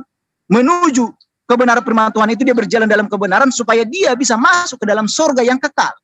Jadi Bang Juma, jangan berpikir Tuhan itu berwujud nyata. Tidak. Itu sebagai gambar kiasan, gambaran yang untuk menjelaskan kebenaran firman-Nya. Dan perlu Bang Juma ketahui bahwa Tuhan itu tidak pernah berwujud nyata. Karena wujud nyata yang bisa dilihat itu hanyalah sebagai gambaran dari Allah itu sendiri. Gambar rupa dari Allah. Makanya dibaca Kolose 1 ayat 15 dan 16. Jadi kalau Bang Juma menjelaskan dari tadi tetek bengek begini dan lain sebagainya, itu persepsi Bang Juma dan itu sangat jelas salah total 100%. Makanya saya katakan Allah yang disembah oleh umat muslim adalah zat. Dan itu zat itu merujuk kepada sifat yang tadi Bang Juma katakan. Tetapi apakah Allah yang adalah zat memiliki roh? Tentu tidak. Yang saya ketahui. Padahal roh itulah sumber hidup yang menghidupkan. Tanpa roh tidak ada yang hidup. Semua di alam raya ini rohlah hidup yang kekal. Artinya apa? Allah itu adalah maha hidup. Kenapa dia dikatakan maha hidup, maha kuasa? Karena segala sesuatu bersumber dari dia. Bahkan roh manusia yang ditiupkan itu berasal dari dia. Makanya roh manusia itu dikatakan hidup.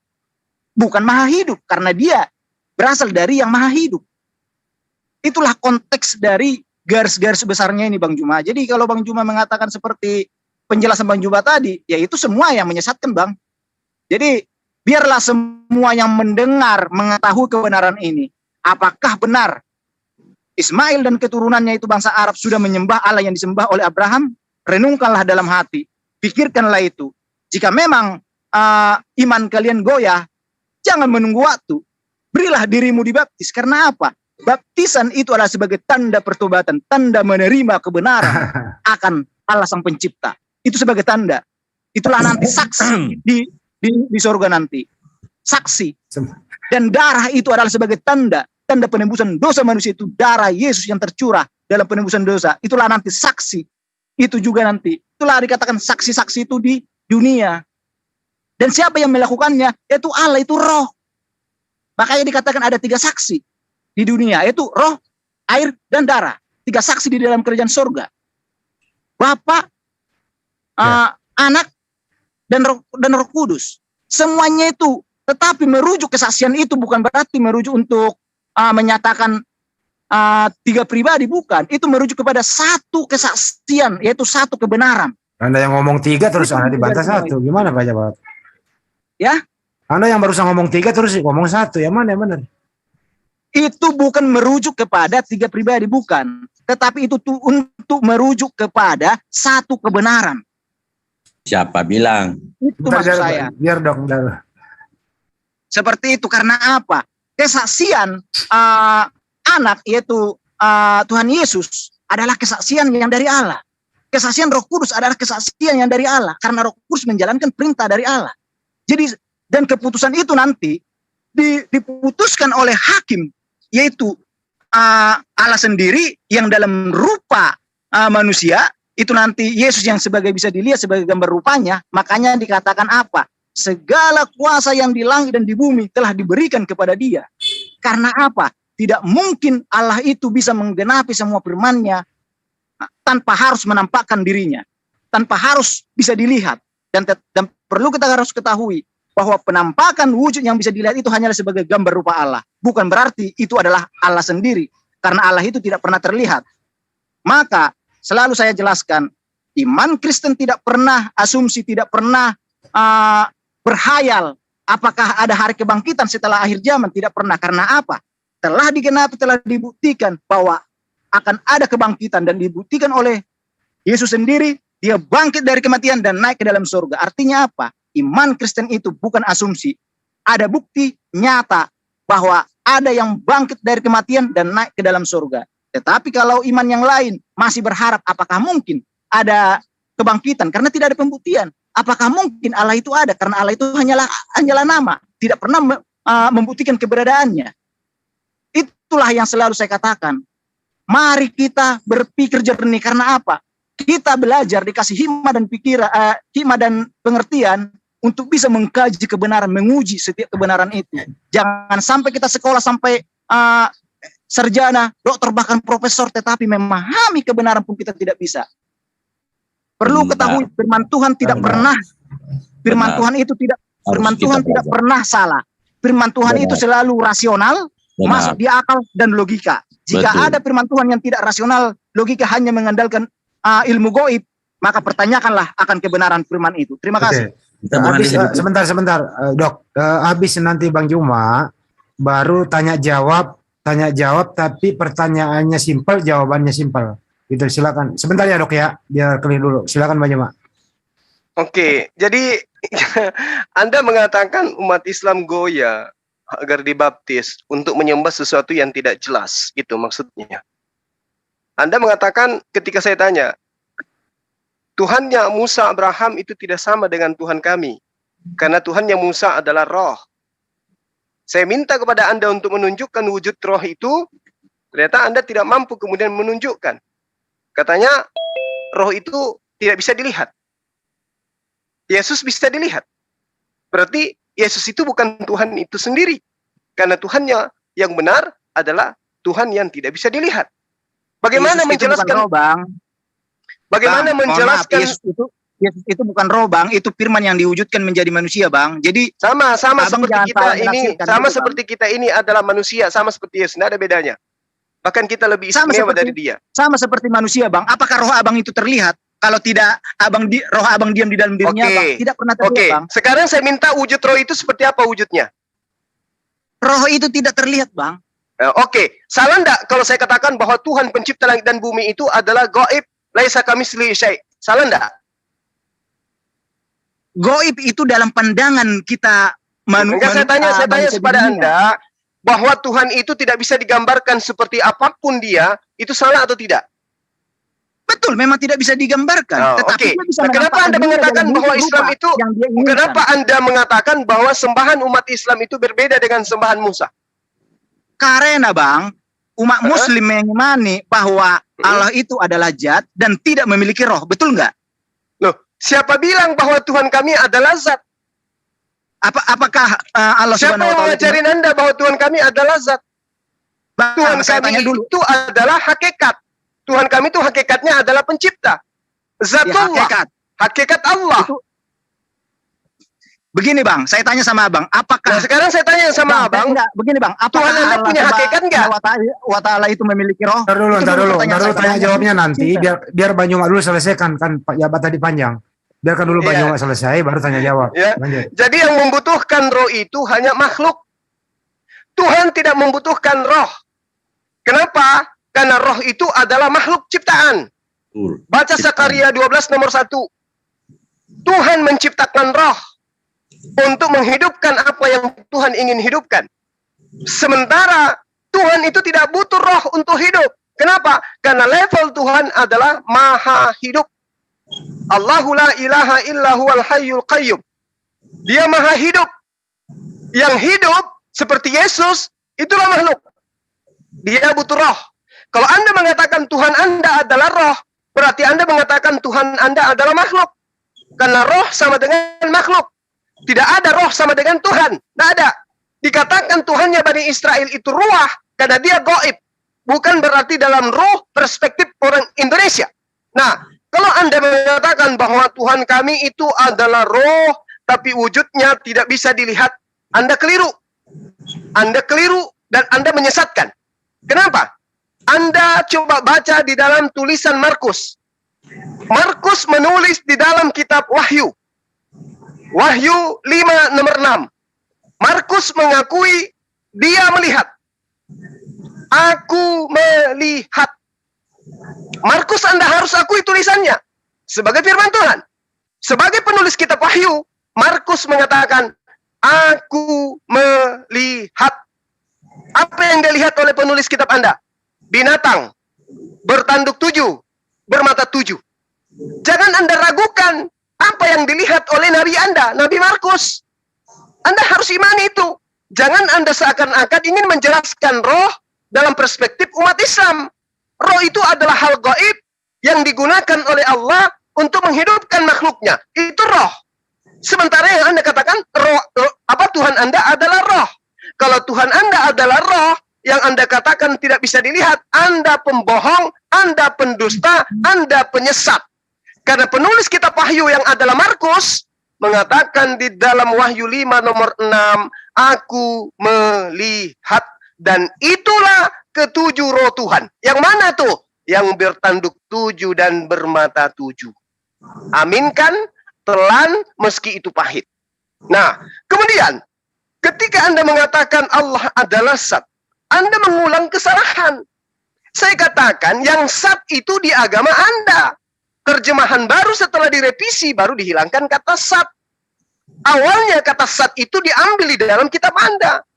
Sementara ketika dikatakan dalam konsep Islam, zatullah artinya berbicara mengenai hakikat Allah. Bukan berarti Allah itu adalah zat. Kalau Allah itu adalah zat berarti dia adalah materi. Kalau dia adalah materi berarti dia bentuk waktu dan ruang, terikat oleh waktu dan ruang. Berarti dia adalah makhluk, dia adalah ciptaan. Sementara Allah itu bukan ciptaan, berarti dia bukan zat. Dia adalah zatul. Allah itu adalah Tuhan, pencipta langit dan bumi yang berdiri sendiri. Zatullah artinya hakikat Allah. Nah, Tuhan Anda 3, tapi memiliki satu hakikat. Apa hakikat Tuhan yang 3 ini? Hakikatnya adalah pencipta langit dan bumi. Sementara Tuhan kami justru hakikatnya satu. Itulah zatullah. Zatullah, hakikat Allah, itulah pencipta langit dan bumi. Jangan Anda balik lagi. Tuhan Islam adalah zat. Tidak ada itu, tidak ada ayatnya. Anda boleh cari obrak-abrik terjemahan Al-Quran. Anda tidak akan menemukan Tuhan Islam itu adalah Allah atau Allah adalah Zat. Anda tidak akan temukan itu. Sementara Tuhan adalah roh, itu di kitab Anda. Padahal original teksnya tidak begitu. Pneuma hotheos. Ini udah berapa kali saya harus jelaskan. Pneuma hotheos. Artinya roh Tuhan. Roh Tuhan. Bukan Tuhan itu adalah roh. Maka sembahlah di dalam roh dan kebenaran. Tidak. Roh Tuhan. Maksudnya roh milik Tuhan. Roh ciptaan Tuhan. Roh yang diadakan Tuhan. Layaknya bait Tuhan. Bait Allah. Bukan berarti bait itu adalah Allah. Tapi bait itu adalah bait ciptaan Tuhan. Itu yang perlu Anda pahami. Berhenti mengatakan Allah adalah Zat. Berhenti. Kecuali Theos adalah Zat, itu baru betul. Karena di dalam kitab Anda ada seperti itu. Yang dikatakan Zatullah adalah hakikat Allah. Bukan dipisahkan bahwa Allah itu adalah Zat. Nggak bisa. Karena Zatullah itu bahasa Arab. Artinya hakikat Allah. Pribadi Allah. Esensi Allah. Bukan Allah adalah esensi. Allah adalah hakikat. Allah adalah pribadi. Bukan kayak begitu. Tapi ini merujuk kepada hakikat Allah, Zatullah yang berdiri sendiri. Laisa kamisli syai', tidak ada yang serupa dengan Anda. Jadi Anda tadi kelonjotan ketika ditanya, apakah Tuhan Anda itu ada wujud? Anda katakan tidak ada. Dia gaib. Apa gaib itu? Dia adalah roh. Apa roh itu? Tak terlihat, tak nampak. Loh, lalu kemudian Anda mengatakan Tuhan yang umat Islam itu adalah zat. Lalu Tuhan Anda katakan adalah wujud. Apa wujudnya? Tidak bisa dilihat. Berarti Anda menuhankan sesuatu yang tidak bisa dilihat. Tapi penulis Wahyu yang juga disebut Markus itu menuliskan dia melihat. Jangan Anda bantah itu. Dia melihat berarti dia menggunakan matanya melotot untuk melihat esensi pribadi Tuhan Anda berupa binatang bertanduk 7 dan bermata 7. Demikian, silakan. Jadi begitu yang aku bilang tadi sama Bang Juma, ya, bahwa pada saat Allah bisa dilihat, yaitu pada saat Allah menampakkan dirinya dalam wujud. Tetapi wujud itu apakah itu Allah sendiri? Tentu tidak, karena itu adalah sebagai gambar rupa dari Allah itu sendiri. Karena Allah itu adalah roh. Makanya tadi saya menanyakan kepada Bang Juma, apakah yang Allah Subhanahu wa taala adalah hakikat, memiliki roh? Itu tadi pertanyaan dia saya. memiliki roh. Semua roh itu adalah miliknya. Roh yang ada pada diri manusia itu miliknya. Dia memiliki roh.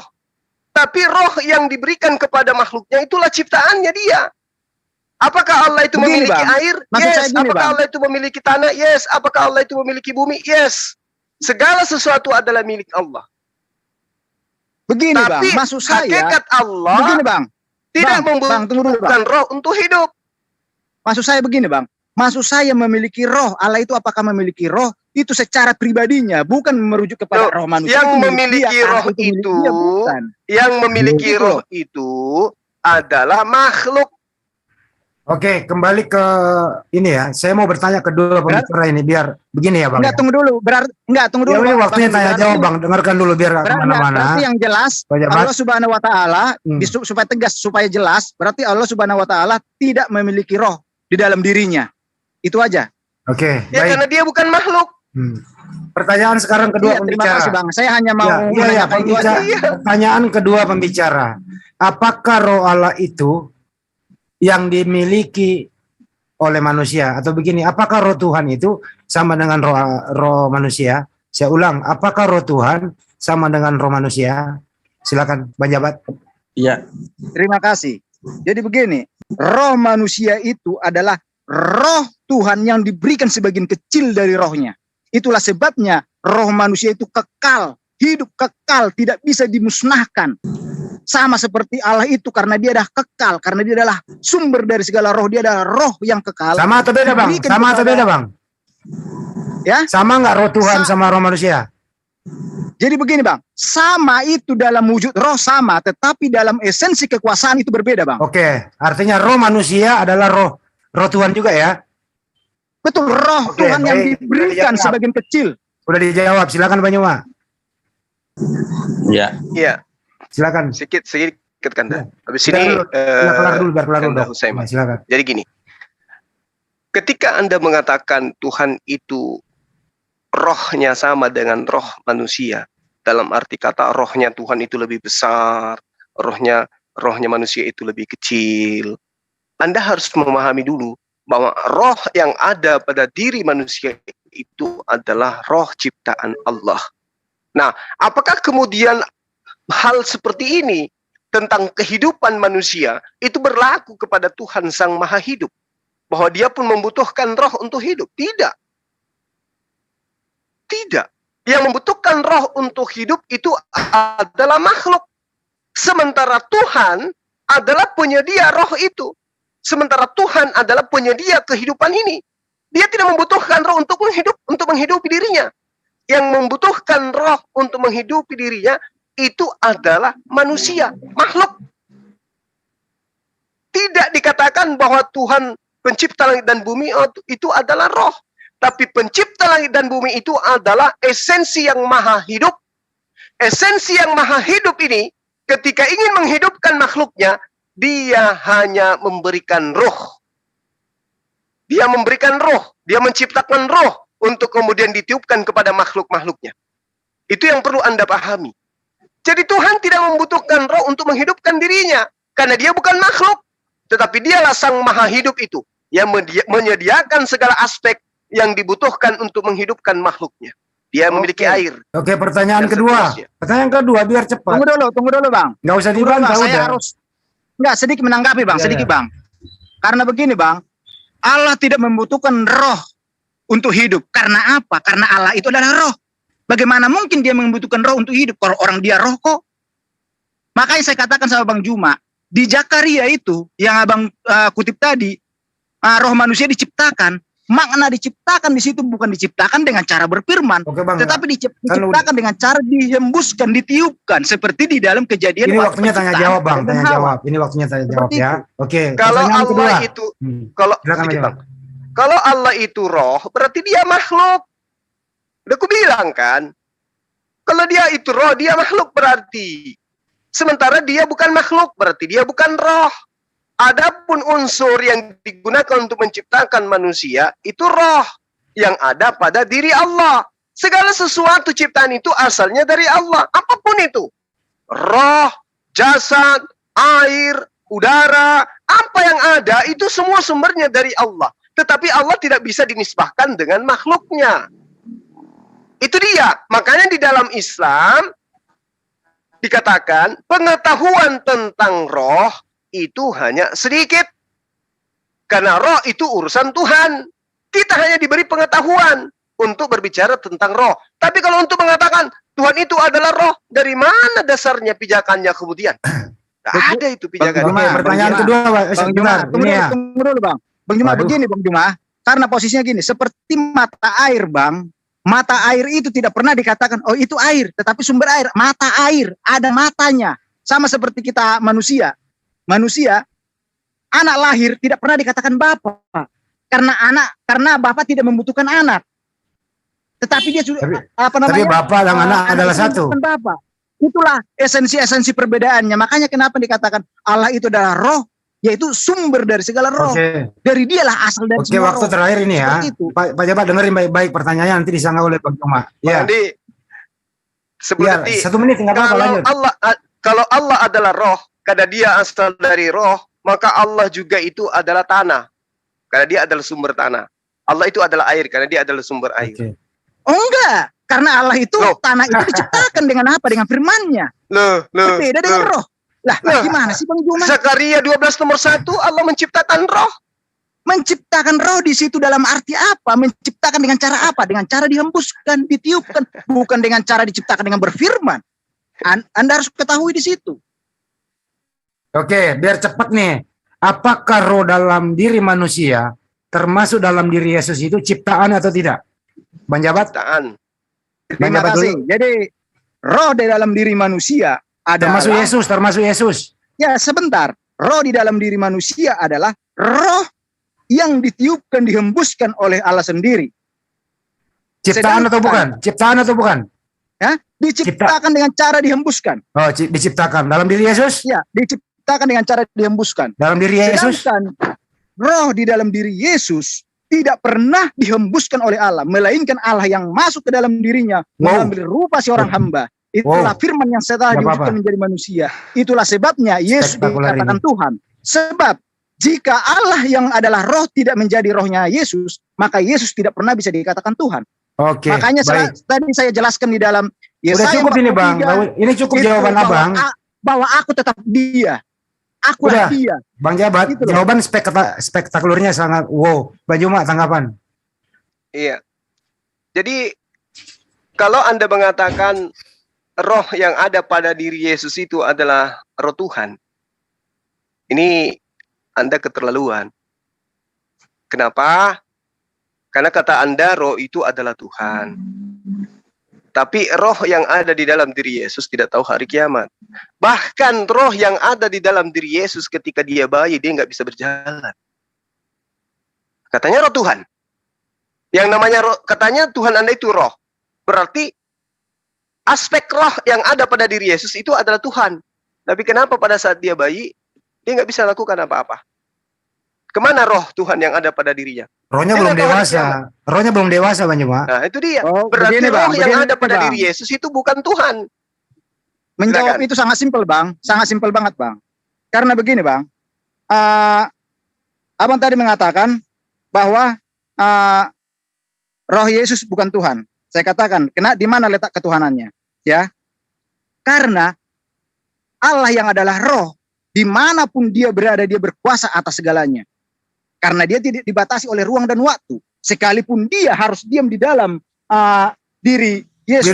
Diri sang bayi dulu. Sekalipun dia di dalam diri masih anak bayi. Iya. Ya. Kuasa itu tidak pernah lepas dari kehendak dia. Karena apa? Dia memiliki kuasa atas segala-galanya. Ya. Jadi Bang Juma harus ketahui bahwa sangat jelas sesuai dengan firman yang saya tunjukkan tadi dari pertama saya jelaskan bagaimana bentuk Allah di dalam diri Yesus. Itu banyak firman yang menyatakan bahwa aku tetap dia, akulah Alfa dan Omega. Sudah saya katakan Bang Juma, penyelamatan, penebusan itu tidak bisa diwakilkan. Bang Jabat, roh satu-satunya juru selamat umat manusia hanyalah Allah sendiri. Bang Jabat, apa yang dikuasai bayi Yesus, kan ini roh yang maha kuasa, masuk ke dalam bayi. Ya. Apa yang dikuasai roh Allah di dalam diri bayi ini waktu dia hidup? Apa yang dia kuasai? Seluruh alam semesta. Bahkan di surga pun dia bukannya dia hanya disusui sama ibunya, nggak bisa kemana-mana. Bang Hendi, saya jelaskan sama Bang Hendi. Dia disusui. Apakah roh itu minum susu? Tentu tidak. Karena yang membutuhkan susu adalah daging. Itu wujud rupa. Tapi kan roh Allah dari situ kan? Betul. Tidak salah. Makanya dikatakan apa? Allah itu merendahkan dirinya dan menjadi sama dengan manusia. Sama seperti yang saya katakan tadi. Ya. Saya seorang pemimpin. Bagaimana cara saya untuk mengajarkan suatu pekerjaan yang benar kepada anak buah saya? Saya harus memposisikan diri saya sebagai anak buah tanpa melepas esensi jabatan saya. Oke, udah paham. Kembali diri saya menjadi seperti anak buah. Oke, kembali ke Bang Juma. Bang Juma, roh Allah di dalam bayi itu merendahkan dirinya. Silakan Bang Juma. Nah, inilah yang dikatakan bahwa sembahan Kristen itu bukan Tuhan. Karena Tuhan tidak mungkin merendahkan dirinya. Kalau ada esensi yang merendah, itu bukan Tuhan. Karena Tuhan itu maha tinggi. Tuhan itu maha kuasa, Tuhan itu maha perkasa, Tuhan itu maha segala-galanya. Jadi kalau ada Tuhan kemudian rendah, masuk ke dalam rahim, netek. Anda mengatakan rohnya tidak netek. Bagaimana caranya Yesus netek kalau tidak ada rohnya? Apa ada mayat pernah netek tanpa roh? Lucu Anda ini. Jadi apa yang dilakukan oleh Yesus, itu juga yang dilakukan oleh rohnya. Yesus tidak mungkin netek kalau roh itu tidak melakukan hal yang sama. Anda lucu ya. Jadi ketika Anda mengatakan roh itu merendahkan dirinya, di mana konsepnya Tuhan mau merendahkan diri? Sementara Tuhan mengatakan dalam Keluaran 3:3 yang saya katakan kepada Anda nomor 20. Ya, bukan duta, bukan utusan. Yesus itu utusan, berarti dia bukan pencipta langit dan bumi. Kenapa Anda mengatakan Yesus itu adalah Tuhan itu sendiri? Karena rohnya masuk ke dalam diri Yesus. Karena Anda terjebak di dalam pengajaran filsafat Plato, filsafat Helenisme, filsafat politeisme. Tuhan bisa menjelma, Tuhan bisa masuk ke dalam benda atau ciptaan. Itu ajaran pagan itu. Bang Juma, Allah tidak pernah menjelma loh. Tidak pernah. Bang Juma harus ketahui. Saya harus luruskan ini. Jadi Yesus itu bukan penjelmaan. Bukan. Siapa bilang menjelma Allah menjadi manusia? Berarti Yesus itu bukan Tuhan. Firman-Nya yang diwujudkan menjadi manusia. Apakah firman itu bukan Tuhan? Tunggu dulu. Dan wujud. Tunggu dulu. Firman itu Tuhan atau bukan? Siapa? Firman itu Tuhan atau bukan? Firman itu tetap melekat pada roh Allah. Loh, tadi katanya Tuhan firman itu menjadi manusia. Iya. Nah, firman ini siapa? Firman itu adalah firman yang diwujudkan menjadi manusia tanpa mengurangi esensi firman dari... ini siapa? Firman ini siapa? Yesus. Tuhan atau bukan? Yesus itu sebagai gambar rupa dari Allah. Pada mulanya adalah firman. Firman itu bersama-sama dengan Tuhan dan firman itu adalah Tuhan. Firman ini Tuhan. Nah, firman yang Tuhan ini, firman yang Tuhan ini, dengar, firman yang Tuhan ini pernah menjelma? Bang Juma, kenapa itu firman tidak menjelma, diwujudkan menjadi manusia? Yang menjadi manusia ini apa? Yang menjadi manusia ini apa? Firman, contoh saya berikan sama Bang Juma ya. Saya manusia Bang Juma, akal saya ciptakan baju berbentuk robot ya. Apakah akal saya keluar dari diri saya? Tentu tidak. Tetapi saya wujudkan. Nah sekarang apakah baju itu adalah Anda? Apakah baju itu adalah Anda? Tentu tidak. Tetapi pada saat saya masuk, pada saat saya menggunakan baju itu, saya ada di dalamnya, maka saat itu bisa dikatakan itu adalah si jabat. Bisa. Kenapa tidak bisa?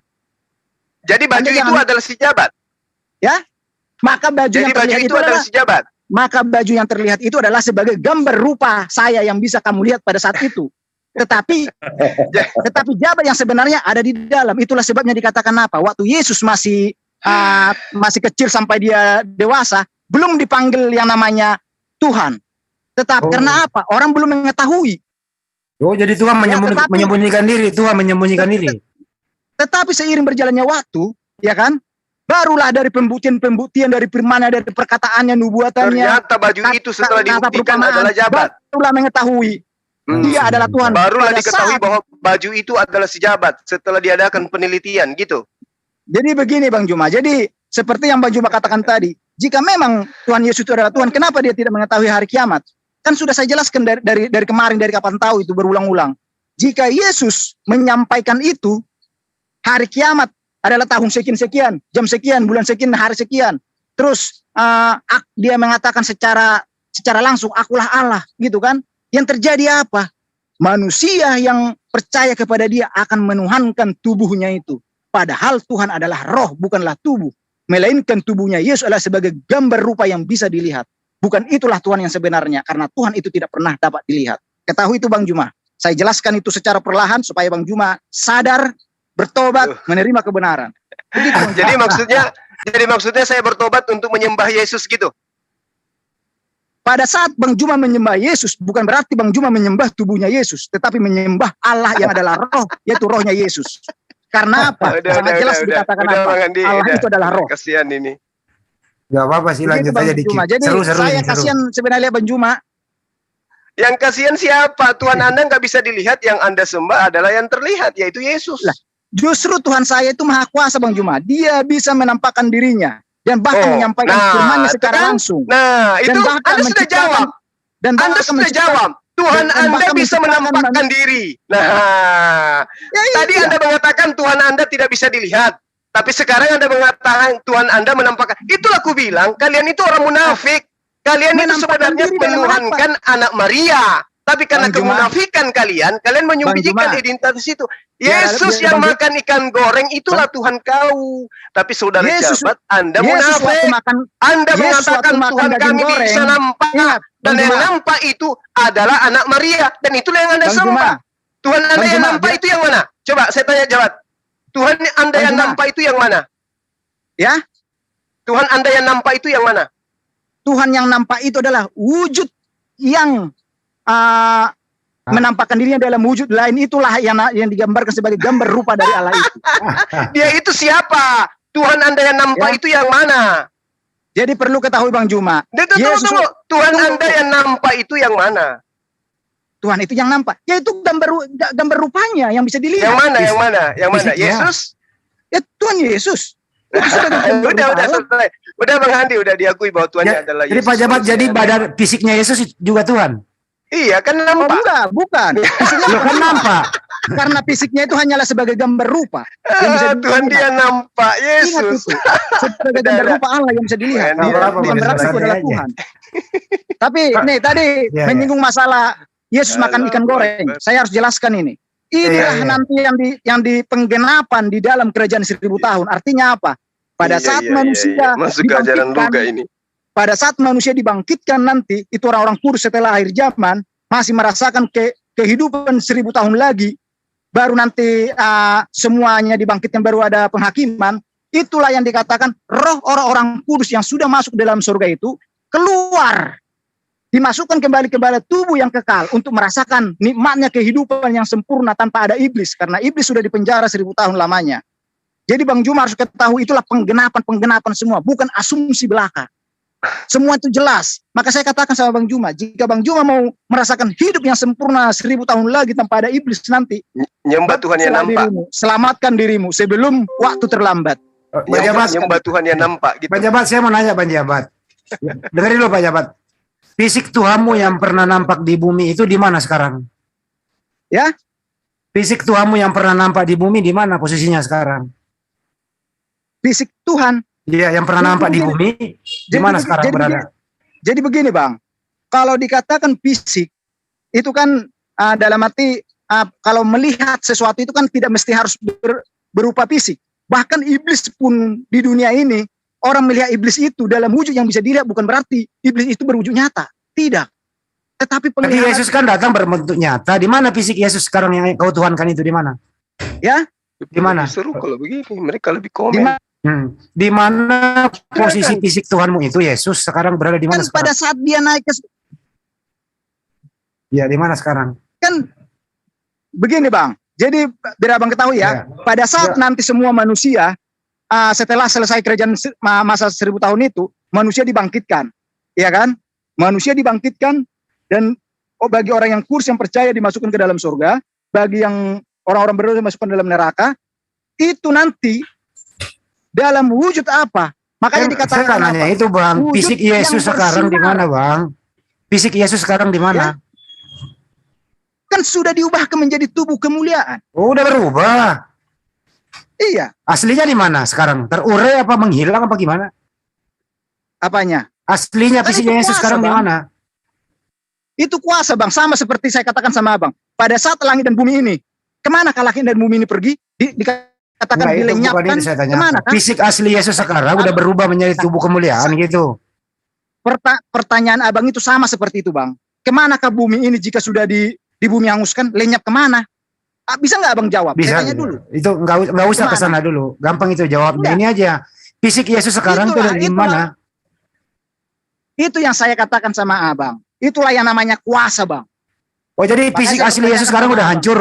Fisik asli Yesus sudah hancur. Makanya, kan saya katakan diubahkan menjadi tubuh kemuliaan. Iya, aslinya di mana? Aslinya di mana?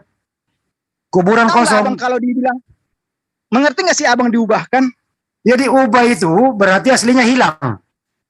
Ya, Aslinya. diubahkan menjadi tubuh kemuliaan. Jadi berarti iya berarti sama aslinya udah seperti nggak ada. halnya- Sama seperti halnya yang saya katakan sama Anda tadi, sama Abang. Bumi ini di bumi yang usah dilenyapkan. Kemana ke bumi ini pergi? Itu pertanyaannya. Gampang dijawab itu. Ini dulu dijawab. Berarti Ya kemana? dari tubuh Itulah asli yang Yesus dikatakan sekarang ini kuasa. udah menghilang ya. Iya ya. Itulah kuasa, kekuasaan. Ya Seperti Bang Juma, itu, lanjut Bang. Bang Juma. Tubuh Abang yang ketahui. tubuh Tuhan yang pernah tampak di bumi itu sudah menghilang diganti menjadi tubuh kemuliaan Bang Juma. Silakan. Bukan menghilang, diubahkan. Menghilang dengan diubahkan berbeda, Bang. Ya udah terserah lah, tapi udah nggak ada aslinya. Silakan Bang Juma. Iya. Abang harus Ya, ketahui jadi- letak di situ. Ya, ini sebenarnya sudah endingnya sudah kita dapat. Tuhannya tidak terlihat katanya. Tapi ujung-ujungnya Tuhan kami nampak. Begitu ditanya siapa Tuhan nampak itu, jasadnya Yesus berarti. berarti benar kalau saya katakan Kristen itu menyembah manusia. Karena yang nyampa itu adalah kemanusiaannya. Itu udah final itu. Jadi mau mutar-mutar seperti apapun udah jelas. Islam tidak akan pernah salah mengatakan kafirlah orang yang menuhankan Isa. Jadi kalau ada kekuatan yang kemudian dibangun hari ini mengatakan bahwasanya Isa itu bukan Tuhan, Yesus itu bukan Tuhan, manusianya bukan Tuhan, yang rohnya lah Tuhan, ternyata dikatakan bahwa Bang Tuhan Juma, kami nampak. tahu Yang nampak itu adalah manusianya dan itulah Tuhan. Bang Juma, mengerti nggak sih makna dari gambar rupa? Udah saya katakan sama Bang Juma. Coba Bang Juma menggambar bunga. Apakah itu bunga yang asli? Ya enggak usah Anda mau melilit mau kemanapun. Bukan. Anda itu salah menafsirkan. Yang adalah manusia. Padahal itulah bahasa Tuhan itu Anda. adalah nilai. Bahasa itu adalah kebenaran. Tuhan Anda Seperti nampak. itu. Tuhan Anda nampak atau tidak? Begitu loh. Enggak, Tuhan Anda nampak atau tidak? Ya? Tuhan Anda Tuhan nampak itu atau dapat dilihat dalam gambar rupa. Tetapi wujud nyata aslinya yang adalah roh tidak pernah bisa dilihat. Ya sama berarti kami umat Islam. Alam Ya, terus semesta ini penggambaran, alam Ya, semesta ini penggambaran adanya Tuhan. Ya, terus Melihat kenapa, alam Bang? ini sama melihat Tuhan. Terus Itu terus sama. kenapa? Yang masalah Kenapa, sekarang Bang? adalah pribadi Berarti- Yesus itu adalah gambaran Bang- Tuhan Bang Juma. Anda. Seakan-akan berarti- Tuhan Anda itu laki-laki gitu loh. Bang Juma, berarti semua ciptaan ini adalah gambaran Tuhan. Betul. Berarti Bang Juma menyembah hewan-hewan itu sebagai Tuhan karena dia gambarannya. Kan Anda itu. kejebak. Nah, Berarti kalau Anda itulah. mengatakan penggambaran, Saya berarti itu Anda katakan sembahan. Berarti benar Anda menyembah Yesus karena Yesus Saya itu adalah mengikuti- penggambaran Tuhan Anda. Saya mengikuti pernyataan Bang Juma karena mengatakan orang Kristen menyembah manusia. Sekarang saya dengarkan katakan, saudara jabat. Bang Juma tadi Dengarkan saudara mengatakan jabat. bahwa Dengarkan. semua ciptaan ini adalah gambaran dari Allah itu sendiri. Oh, malah asal jangan. Apakah Bang Juma menyembah Bersangis, binatang-binatang Hey, ini yang sebagai gambaran? Oi, Kan itu. oi, dengarkan saya. Coba atur napas dulu. Ini mah lagi santai nih, lagi minum Iya, nih, atur napas minum dulu, jamu- atur jamu. napas. Jadi dengarkan. Anda mengatakan kepada saya, penggambaran Yesus itu adalah penggambaran Tuhan Anda.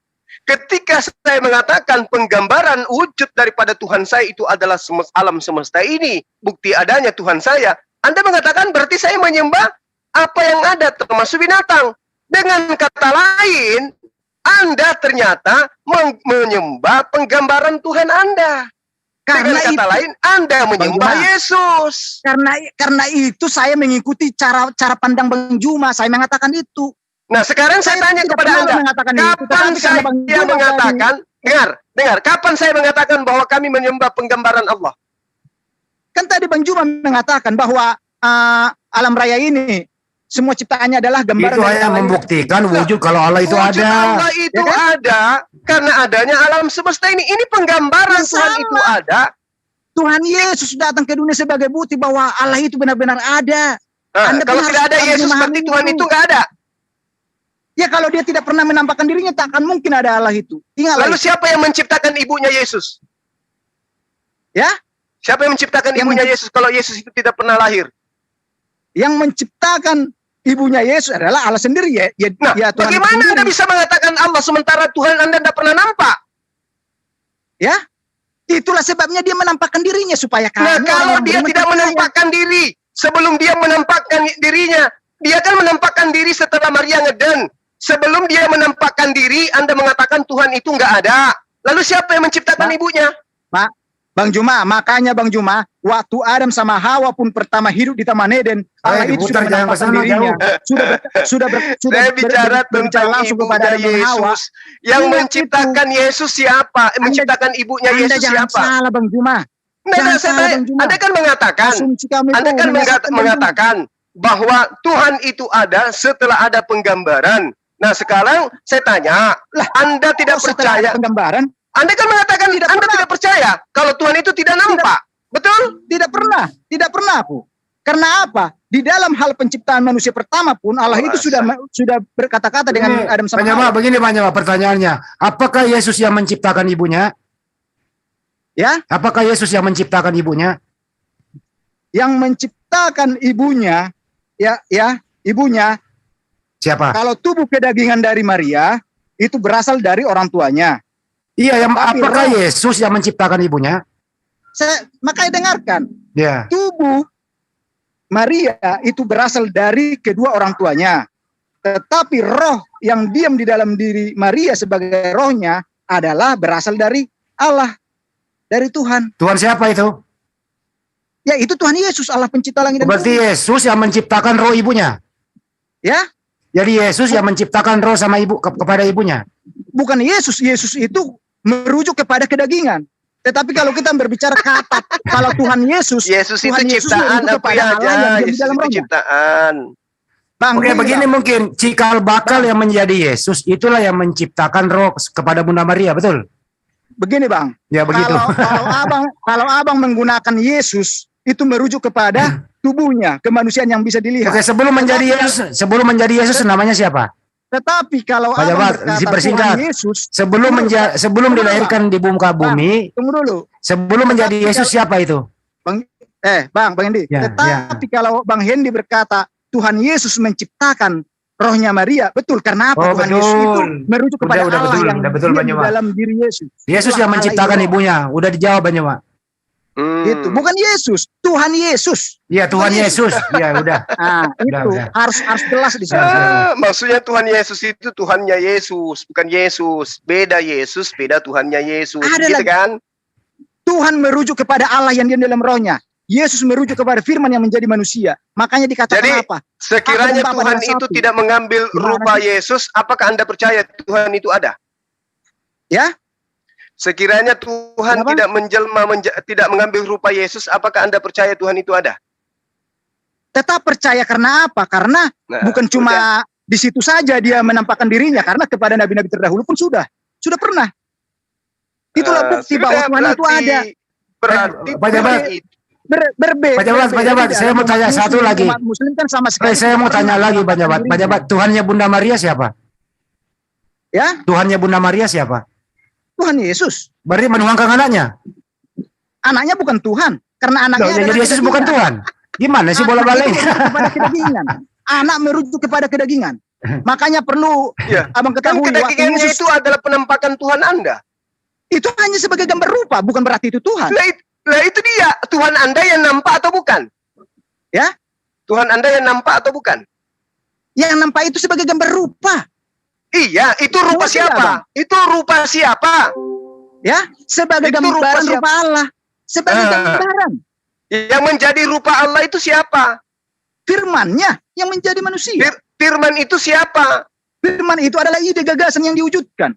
Dia adalah Allah itu sendiri kan? Ya? Oh bukan. Kenapa dikatakan Yesus Firman adalah itu Tuhan? adalah Allah. Firman itu adalah Allah. Dan firman itu telah menjadi Manusia. Makanya abang harus baca. Firman itu bersama-sama dengan Allah. Maka dikatakan firman itu adalah Allah. Seandainya dikatakan di situ, firman tidak bersama-sama dengan Allah, terus dikatakan di bawahnya firman adalah Allah, itu adalah sesuatu yang salah. Tetapi karena dikatakan firman itu bersama-sama dengan Allah, berarti Allah itu berada di dalam dirinya. Maka firman itu dikatakan Allah. Itulah sebabnya Yesus dikatakan Allah. Ketahui itu. Jangan sampai salah pemahaman. Bahasa itu Enggak, adalah nilai, petunjuk. masalahnya katanya Tuhan Anda mengambil rupa. Tuhan Anda katanya nampak. Yang nampak ini siapa? Yesus. Berarti yang nampak ini siapa? Tuhan Anda. Tuhan Anda Yang ini nampak siapa? Yesus. Yesus ini siapa? Manusia. Masa Kok berulang-ulang diputar-putar? saya jelaskan sama abang? Loh, Anda tidak menjelaskan, Anda mutar-mutar. Sekarang saya tanya begini, Yesus itu Tuhan pencipta langit atau bukan? Tuhan Yesus iya pencipta langit dan bumi. Dia adalah Alfa dan Omega, yang awal dan yang akhir. Yang Anda Kata maksud Tuhan- Tuhan Yesus itu yang mana? Roh yang diam di dalam diri Yesus, itulah Tuhan Yesus. Nah, dagingnya bukan. Dagingnya adalah gambar rupa, itulah yang disebut dengan firman yang diwujudkan Enggak, menjadi manusia. dagingnya. Jangan pakai bahasa penipu. Lah. Dagingnya Yesus itu Tuhan Anda atau bukan? Oh bukan, Sekarang daging anak Maria itu mana? ya kan sudah diubahkan. Berarti daging anak Maria ini sudah menjadi Tuhan juga. Oh enggak, daging tidak pernah menjadi Tuhan. Lalu Daging tidak mana pernah menjadi dagingnya? Tuhan. Mana dagingnya? Diubahkan menjadi tubuh kekekalan. Tubuh Maksudnya kemuliaan. diubahkan menjadi tubuh kekekalan sebagai manusia atau sebagai Tuhan? Tubuh kemuliaan itu seperti halnya waktu Yesus bertemu Enggak. dengan Musa Tubuh dan Elia. kemuliaan Seperti- yang tadinya daging anak Seperti Maria yang bercahaya, berasal dari darah dagingnya Maria itu jadi apa dia sekarang? Manusia Enggak atau ada jadi Tuhan? Oh, tidak ada lagi. Tidak ada Loh. lagi. Sama seperti Bang. Kemana Seperti- dagingnya? Kemana Sama dagingnya? Sama seperti Bang Juma nanti pada saat Ya, dibangkitkan ngambil dengan contoh tubuh lagi ke manusia. kekekalan, Astagfirullahaladzim. dimasukkan Kemana dimasukkan ke dalam dagingnya neraka. Yesus? Kemana dagingnya? Kan diubahkan. Diubahkan Menjadi tubuh. gimana? Wong dia makan ikan goreng. Itu belum, di situ belum diubahkan. Loh, dia sudah Diubahkan itu bangkit, nanti, dia Pak. sudah bangkit. Jadi yang bangkit ini manusia atau Tuhan? Dia yang bangkit itu masih tubuh kekekalan. Maksudnya Ya, apa ini? tubuh kekekalan Yang yang masih bangkit berwujud ini, kedagingan. yang bangkit ini Tuhan atau manusia? Yang bangkit itu adalah tubuhnya Yesus pada saat Allah kembali ke dalam dirinya Yesus kepada tubuhnya. Enggak, maksudnya Kenapa? tubuh yang bangkit ini anak Maria atau Tuhan Anda? Ya, Yang bangkit ini Tubuh- Tuhan Anda atau anak Maria? yang bangkit itu adalah tubuhnya Yesus. Anak Maria. Oh tidak, Itulah yang saya tampilkan, coba dibaca itu. Mereka itu zat ya, bukan pakai D, tapi pakai S. Udah pakai dibahas Z. tadi tuh Pak, udah dibahas tadi. Ya, thank you Bang. Thank you. Masya Allah. Cakep Bang Zul. Mwah. Jadi gini, Bang Jabat. Mantap. Yang bangkit Ini dari siapa sih, kubur Bang? ini Kamu manusia atau bukan manusia? Kamu diam. manusia atau bukan manusia? Ya. Dia sekarang saya tanya sama Abang, Yesus itu manusia nggak manusia? Ya, itu manusia merujuk kepada apa? Kedagingan. Yang bangkit Tuhan. ini manusia atau bukan manusia? Yang terlihat yang bangkit adalah manusia. Itulah wujud Yang- rupa dari Allah itu. Bu, enggak usah pakai bahasa cendol. Yang Nah, bangkit harus- ini harus jelas manusia loh. atau bukan? Jangan sampai Abang memframing. Nah, malah yang menyesatkan bangkit ini, orang. loh, justru Anda yang memframing. Yang bangkit ini manusia atau bukan? Sekarang saya tanya sama Abang. Abang tadi menyatakan bahwa langit bumi ini adalah gambaran Tanya, dari dijawab Allah aja itu Bang sendiri. Jambat, yang bangkit itu manusia atau bukan? Yang bangkit itu loh. Ya? Yang bangkit manusia apa bukan? Yang bangkit itu tubuh kemanusiaannya dan dibangkitkan oleh roh, yaitu Allah yang diam di dalam dirinya. Aduh. Nah, yang bangkit ini adalah tubuh kemanusiaannya. Oke, yang bangkit adalah manusia. Kesimpulannya bahasa jujur itu loh, bahasa jujur. Yang bangkit Bukan. adalah manusia. Bukan manusia. Mantap Mija. Kalau Orang dia Abang makan berkata kok. manusia, kalau Abang berkata manusia, seolah-olah rohnya Yesus itu adalah roh manusia biasa. Enggak, yang Ada bangkit ketahuan. ini loh, yang saya katakan yang bangkit ini kan lengkap dengan rohnya. Oke, Ya. rohnya adalah menurut Anda roh Tuhan. Nah, jasadnya ini jasad Tuhan, bukan? Mana jasadnya? Jasad tidak pernah Tuhan. Jasad itu bukan Tuhan. Berarti Jasad bukan jasadnya Yesus tetap adalah manusia, betul? Betul. Nah. Makanya dikatakan sebagai gambar rupa Allah. Nah, sekarang saya tanya, jasad kemanusiaan Yesus itu kemana? Jasad kemanusiaannya itu diubahkan menjadi tubuh yang kekal. Nah, setelah dia menjadi tubuh yang kekal, apakah dia Tuhan atau tetap manusia? Waktu dia jadi manusia aja dia tetap Tuhan kok. Tuhan itu merujuk kepada roh yang diam dalam dirinya. Ini yang benar yang mana ini? Yesus ini daging atau Tuhan? Abang itu berbicara tentang roh atau tentang kedagingan? Saya tanya dulu. Saya tanya tentang kedagingan Yesus yang bangkit, kata Anda adalah manusia. Rohnya adalah roh Tuhan. Oke, kita Ya. tidak sedang membahas roh. Yang kita Jadi- bahas jasadnya. Jasadnya Yesus ketika bangkit, itu jasad manusia. Oke? Oke, yang bangkit itu adalah jasad manusia yang sebagai Yang saya gambar rupa dari tanya Allah itu. sekarang, jasad kemanusiaannya itu mana? Jasad kan terlihat dia masih makan nasi goreng. Iya, ikan goreng, sekarang nasi goreng. ini jasad kemanusiaannya mana? Diubahkan menjadi tubuh kemuliaan. Nah, setelah menjadi tubuh kemuliaan, dia tetap manusia atau sudah berubah menjadi Tuhan? Oh enggak, dia tidak pernah berubah menjadi Tuhan. Karena apa? Karena Berarti wujud dia yang masih dilihat itu manusia sampai sekarang. wujudnya itu masih adalah gambar rupa, tetap wujudnya sebagai Dia gambar masih rupa. manusia atau sudah berhenti jadi manusia? Waktu dia masih Istirahat. kecil aja dia sudah Tuhan kok kalau orang mengetahui. Nah, enggak, jasadnya. Masa Masa sekarang giliran Anda sampai ke atas langit, Anda sudah berani mengatakan jasadnya Yesus adalah manusia, padahal kata Anda Tuhan Anda tak nampak, yang nampak itu hanya pernyataan, dan jasadnya adalah benar-benar 100% daging. Nah sekarang daging ini kemana? Kan diubahkan, ngerti nggak sih Nah, diubahkan? setelah diubahkan, dia ini tetap manusia atau sudah menjadi Tuhan? Dia tetap tetap sebagai hamba di situ kalau wujud rupanya. Nah, berarti sampai hari ini, oke, berarti hari ini yang duduk di samping kanan Bapa itu, yang adalah jasad manusia, itu adalah manusia. Begini, Bang Juma, makna Allah, Tuhan Yesus duduk di sebelah kanan Allah itu bukan berarti Yesus duduk di sebelah kanan Allah. Tetapi makna firman itu untuk menyatakan bahwa Yesus itu ada di dalam surga. Karena apa? Pada saat Yesus Iya, yang di dalam Tunggu, surga ini manusia. begini Bang, karena pada saat Yesus turun ke dunia, Allah turun ke dunia, dia memposisikan Allah itu berada di surga. Karena tidak mungkin dia mengatakan saya adalah Allah, saya adalah Tuhan. Karena akan menyembah tubuhnya. Perlu ketahui Enggak, Bang, yang makanya ada di surga ini penjelasan itu ada manusia. rentetan semua. Yang di surga ini manusia atau bukan manusia? Yang mana? Yang di surga. Begini, Bang Juma, setiap makhluk yang terlihat di dalam surga itu, ya, itu adalah hamba. Semuanya, Berarti Yesus ini tetap hamba di sana. ya. Berarti Hamba. Yesus di surga tetap hamba. Dia hamba di dalam kedagingan, ya kan, di dalam tubuh yang terlihat, tetapi dialah Tuhan Allah Sang Pencipta. Karena apa? Roh yang diam di dalam dirinya adalah Allah itu sendiri. Karena tubuhnya itu adalah Berarti sebagai Tuhan gambar. Anda, berarti Tuhan Anda ada pada dirinya kemanusiaan.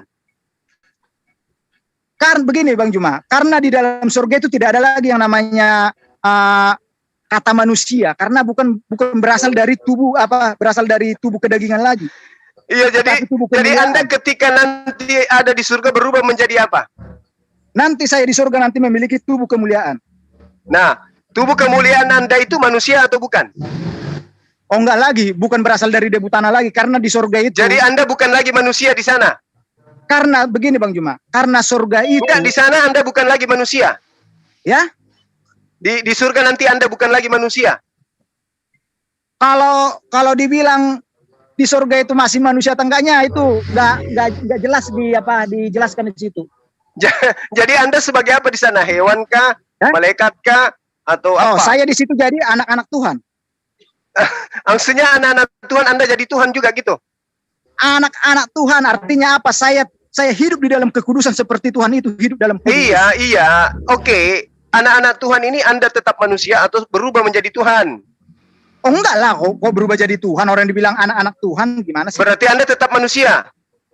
Ya, Tetap Anda manusia. manusia yang bukan berasal dari debu tanah lagi. Dan tidak Lalu memiliki berasal darah lagi. lalu berasal dari mana? Tubuh kemuliaan, itulah tubuh kekekalan. Oh, tubuh kemuliaan. Nah, setelah tubuh kemuliaannya Anda berubah nantinya, apa bedanya Anda yang adalah Yesus tubuh kemuliaan dan juga adalah sama seperti Anda? Apa bedanya? Bedanya adalah Tuhan Yesus di situ yang sebagai gambar rupa Allah yang bisa dilihat. Itulah Allah Sang Pencipta yang bisa kita Loh. lihat. Berarti Sang Pencipta itu ada pada dirinya sisi kemanusiaan.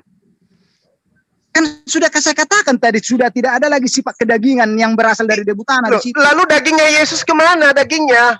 Diubahkan. Mengerti nggak sih kata diubahkan? Berarti diubah menjadi tubuh kemuliaan. Apakah tubuh kemuliaan ini adalah Tuhan? Berulang-ulang Bang Juma ini sudah saya katakan, tubuh tidak pernah dikatakan Tuhan. Ya, jadi tubuh kemuliaan ini bukan Tuhan.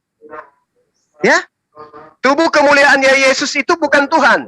jadi perlu Bang Juma ketahui nanti, pada saat nanti kedatangan Yesus yang kedua kalinya ke dunia, dia turun dengan tubuh kemuliaannya, seperti yang tertulis di dalam Yohanes 25, itu sangat jelas.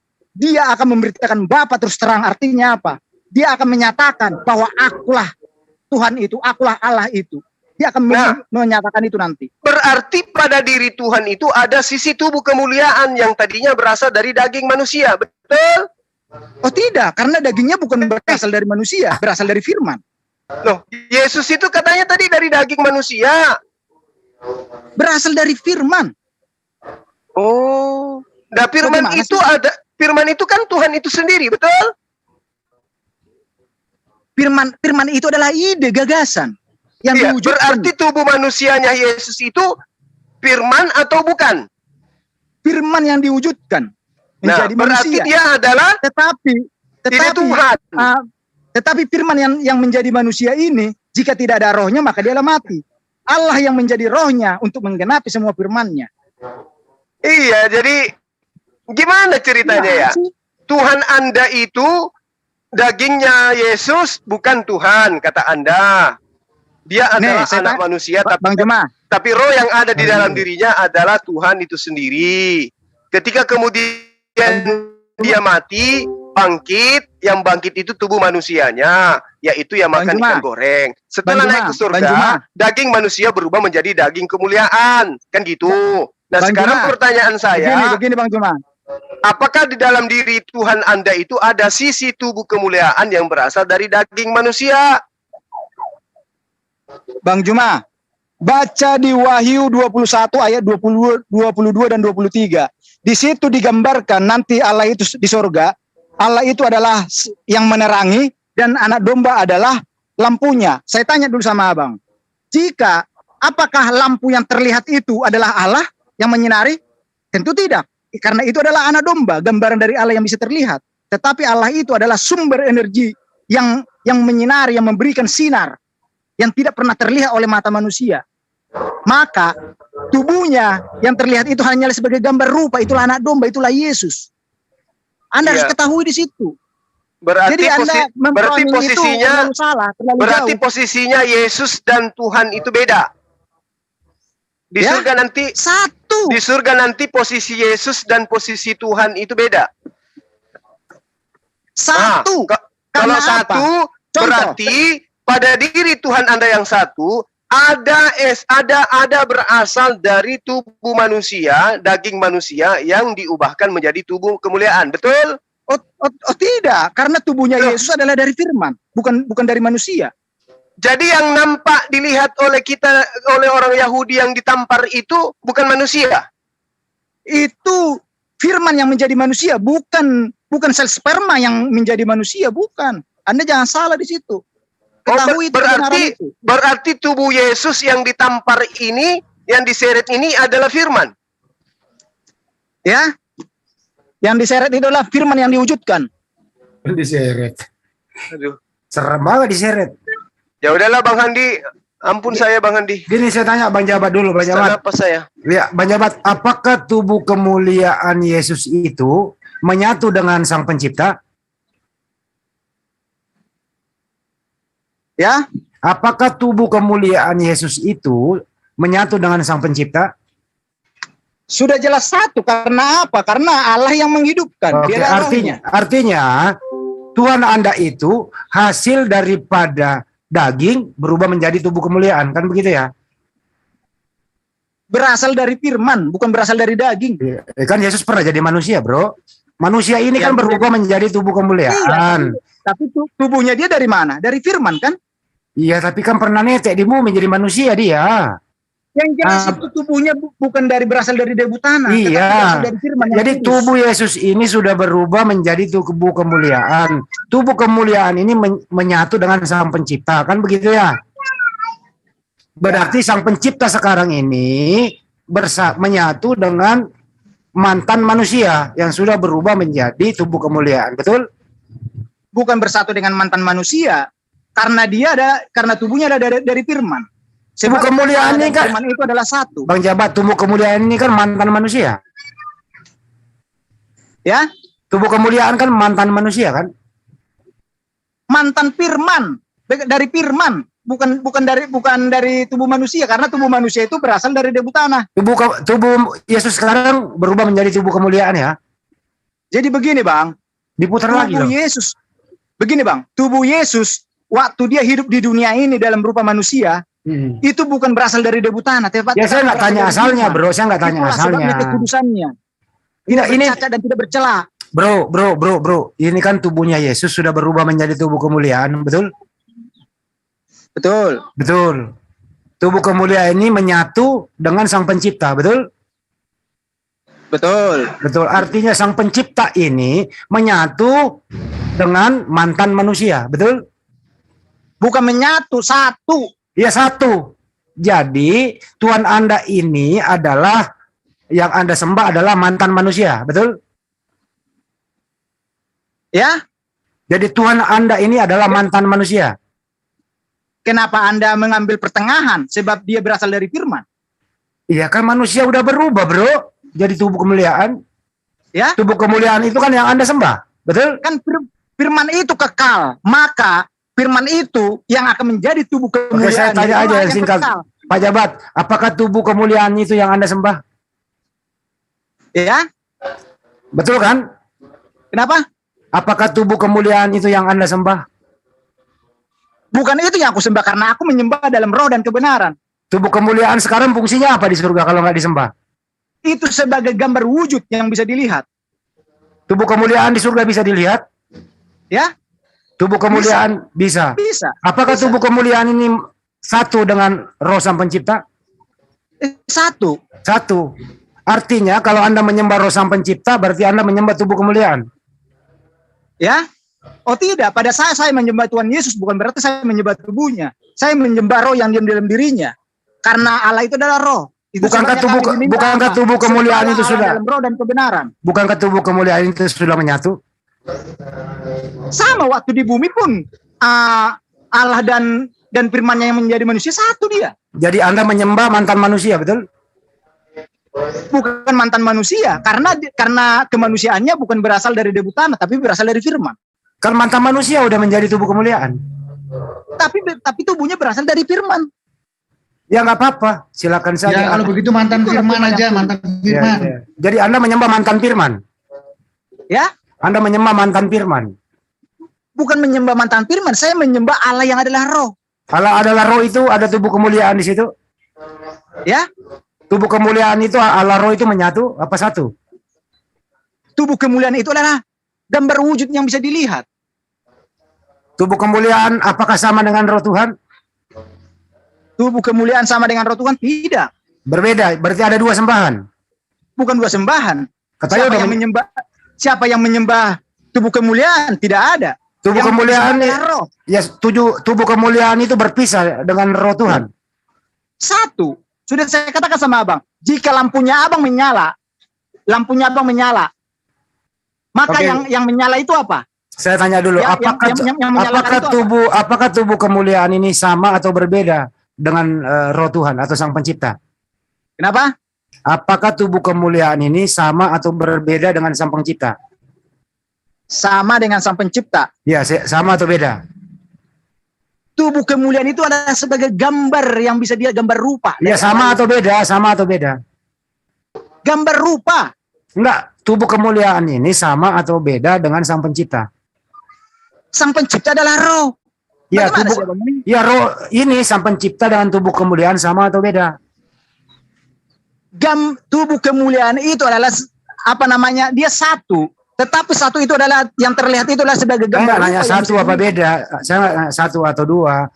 Ya, tubuh Sama kemuliaan. seperti abang. Nih bang. Nggak usah Sama ke seperti- saya, ini manusia saya. Tunggu, Bang. Tubuh kemuliaan seperti ini Bang, apakah sama seperti sama di dengan kitabnya, Sang Bang. Pencipta? Nggak pada dijawab. saat pada saat Allah menyingkapkan itunya apa namanya betisnya. Apakah betis itu Allah? Saya tanya dulu sama abang.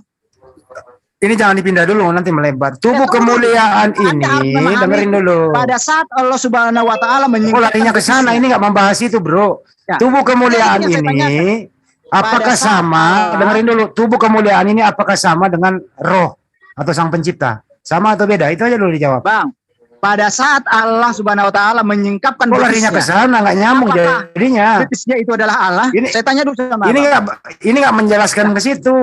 Biar abang paham. Nggak bisa, Jadi, abang nggak sinkron, nggak apple harus to ada apple. timbal baliknya bang. Nggak Harus apple ada to timbal apple. balik. Ini namanya lari Makanya dari saya selalu, Bang Jabat, saya namanya ini lari dari selalu topik.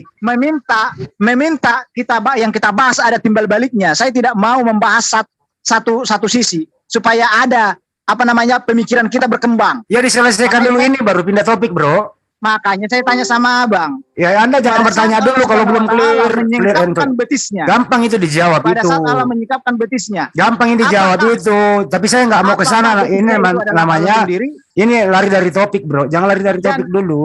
Dan kenapa Allah harus menyingkapkan betisnya? Sekarang ini sedangkan tubuh di dalam Muslim saja kemuliaan dikatakan, ini "Jangan sama menampakkan dengan roh. auratmu." Dijawab dulu, Bro. Muslim Baru saya jawab dilarang itu. untuk Gampang menampakkan dijawab itu. auratnya. Padahal Allah sendiri yang melanggar dan menampakkan betisnya, menyingkapkan. Kenapa Bagaimana lari ke sana Abang jawabannya? Jawabannya bukan itu yang saya maksud. Begitu loh Bang. Jadi, Tubuh kemuliaan kembali itu balik apakah sama dengan Sang Pencipta? Dijawab aja kok larinya kemana-mana. dari tadi saya udah bolak-balik menjawab, tetapi memang karena kalian mengandalkan pikiran sendiri, jadi tidak memahami Saya kebenaran. ini nggak firman. berpendapat loh, bertanya loh. Itulah sebabnya dikatakan memahami firman itu dibutuhkan tuntunan Roh Kudus. Tanpa itu mengandalkan pikiran manusia semuanya dah Nah ini sia-sia. namanya lari ke doktrin. Itulah sebabnya saya menanyakan sama abang, pada saat Allah Subhanahu Wa Taala menyingkapkan betisnya, apakah betis yang terlihat itu adalah Allah sendiri? Bukan, nggak bisa dilihat itu. Allah Subhanahu Wa Taala nggak punya fisik. Gampang jawabnya itu. Yang lu terus jawab kenapa- sekarang ini adalah terus kenapa tubuh menyingkapkan betisnya? kemuliaan ini. Tunggu dulu, Bang. Tubuh Terus kemuliaan ini lah lari topik dulu. Kalau mau bahas nanti. Tubuh kemuliaan Tunggu ini dulu, Bang. apakah Tunggu dulu, sama jawab dulu. dengan Sang Pencipta? Lu nggak mau Kenapa? jawab, bro. Saya Bro. dari tadi sudah bolak-balik menjelaskan. Sekarang aku Ya tanya tinggal abang dulu kamu. dijawab ini. Apakah tubuh kemuliaan itu sama dengan Sang Pencipta? Dijawab dulu. Bang, makanya saya tanya sama abang. Ini supaya abang nggak mau itu jawab, punya larinya ke pandangan gitu Al-Quran. loh. Punya Kalau nggak bisa jadi- jawab ya jadi sudah begini, Bang. selesai gitu Jadi- loh. Jadi abang itu berpikir, oh iya ya, Allah saya juga menyingkapkan betisnya. Bagaimana saya Ya, menjelaskan ini? kenapa larinya ke sana Jelas, jawabannya? jelas. Kenapa anda mengambil analogi Al-Quran untuk membenarkan Tuhan Anda? Nggak nyambung. Bukan untuk karena saya sudah Nggak bisa. menjawab dari tadi Anda itu nggak ngerti Tetapi Al-Quran. ada Anda nggak ngerti juga. Al-Quran. Jadi jangan ambil analogi pengertian salah Anda ke Al-Quran. Nggak nyambung. Lah, kok saya salah? Saya Sekarang menyatakan Anda yang jawab aja dulu. Jangan mengambil analogi yang Anda nggak paham. makanya saya supaya Ini Anda ya, paham. kalau bisa dipermudah, Kalau saya jangan kan sudah dipersulit. menjelaskan Gitu loh. secara Sekarang tuntunan ini Roh tubuh Kudus, kemuliaan bagaimana Yesus memahami ini kebenaran. itu apakah sama dengan Tetapi Sang Anda Pencipta lari gitu dari loh. pertanyaan. Loh, Baru saya- Anda ini bertanya baru terus dari saya- jawabannya belum dijawab gitu loh. Tubuh Baru kemuliaan dari Yesus ini apakah sama dengan Sang Pencipta? Jangan mengambil analogi di dari- Al-Quran, nggak nyambung. Baru dari tadi saya bertanya satu kali ini, langsung abang menghindar kabur. Itu bukan masalah menghindar, gampang dijawab. Lah, Gitu loh. Coba kalau gampang Ini, jelaskan lah. iya, tuntaskan dulu ini, baru saya jawab Lah, itu. Saya dari tadi sudah berulang-ulang menjawab dengan pemahaman kebenaran, tetapi Anda tidak sanggup untuk memahami itu karena apa? Abang mengandalkan pikiran manusia saja. Memang manusia kan Kan itu kita yang ini menjadi berpikir. dilema. Masa kita pakai pikiran hewan? Manusia berpikir Itu yang ini. menjadi dilema. Kita harus bisa berpikir dengan tuntunan Roh Kudus. Artinya Roh yang kudus yang bekerja dalam diri kita. Oke, bagaimana cara Roh Kudus bekerja dalam diri Anda? Ya, Bagaimana cara Roh Kudus bekerja dalam diri Anda?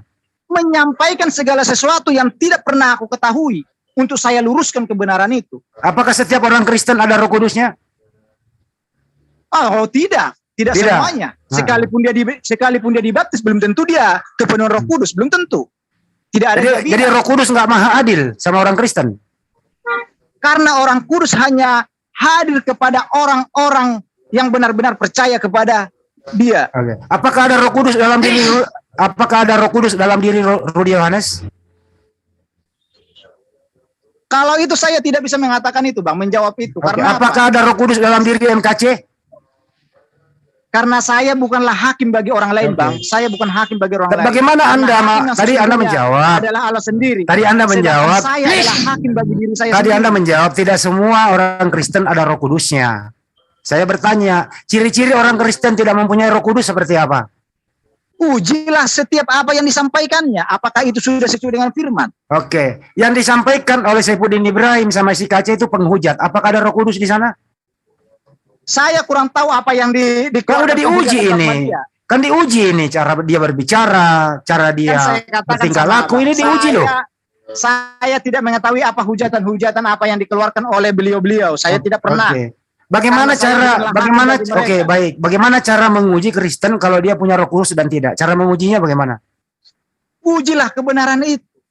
Artinya Dan tindak Dan Artinya kebenaran apa itu yang dia selalu. ucapkan, apa yang dia lakukan, gitu ya, cara mengujinya gitu ya.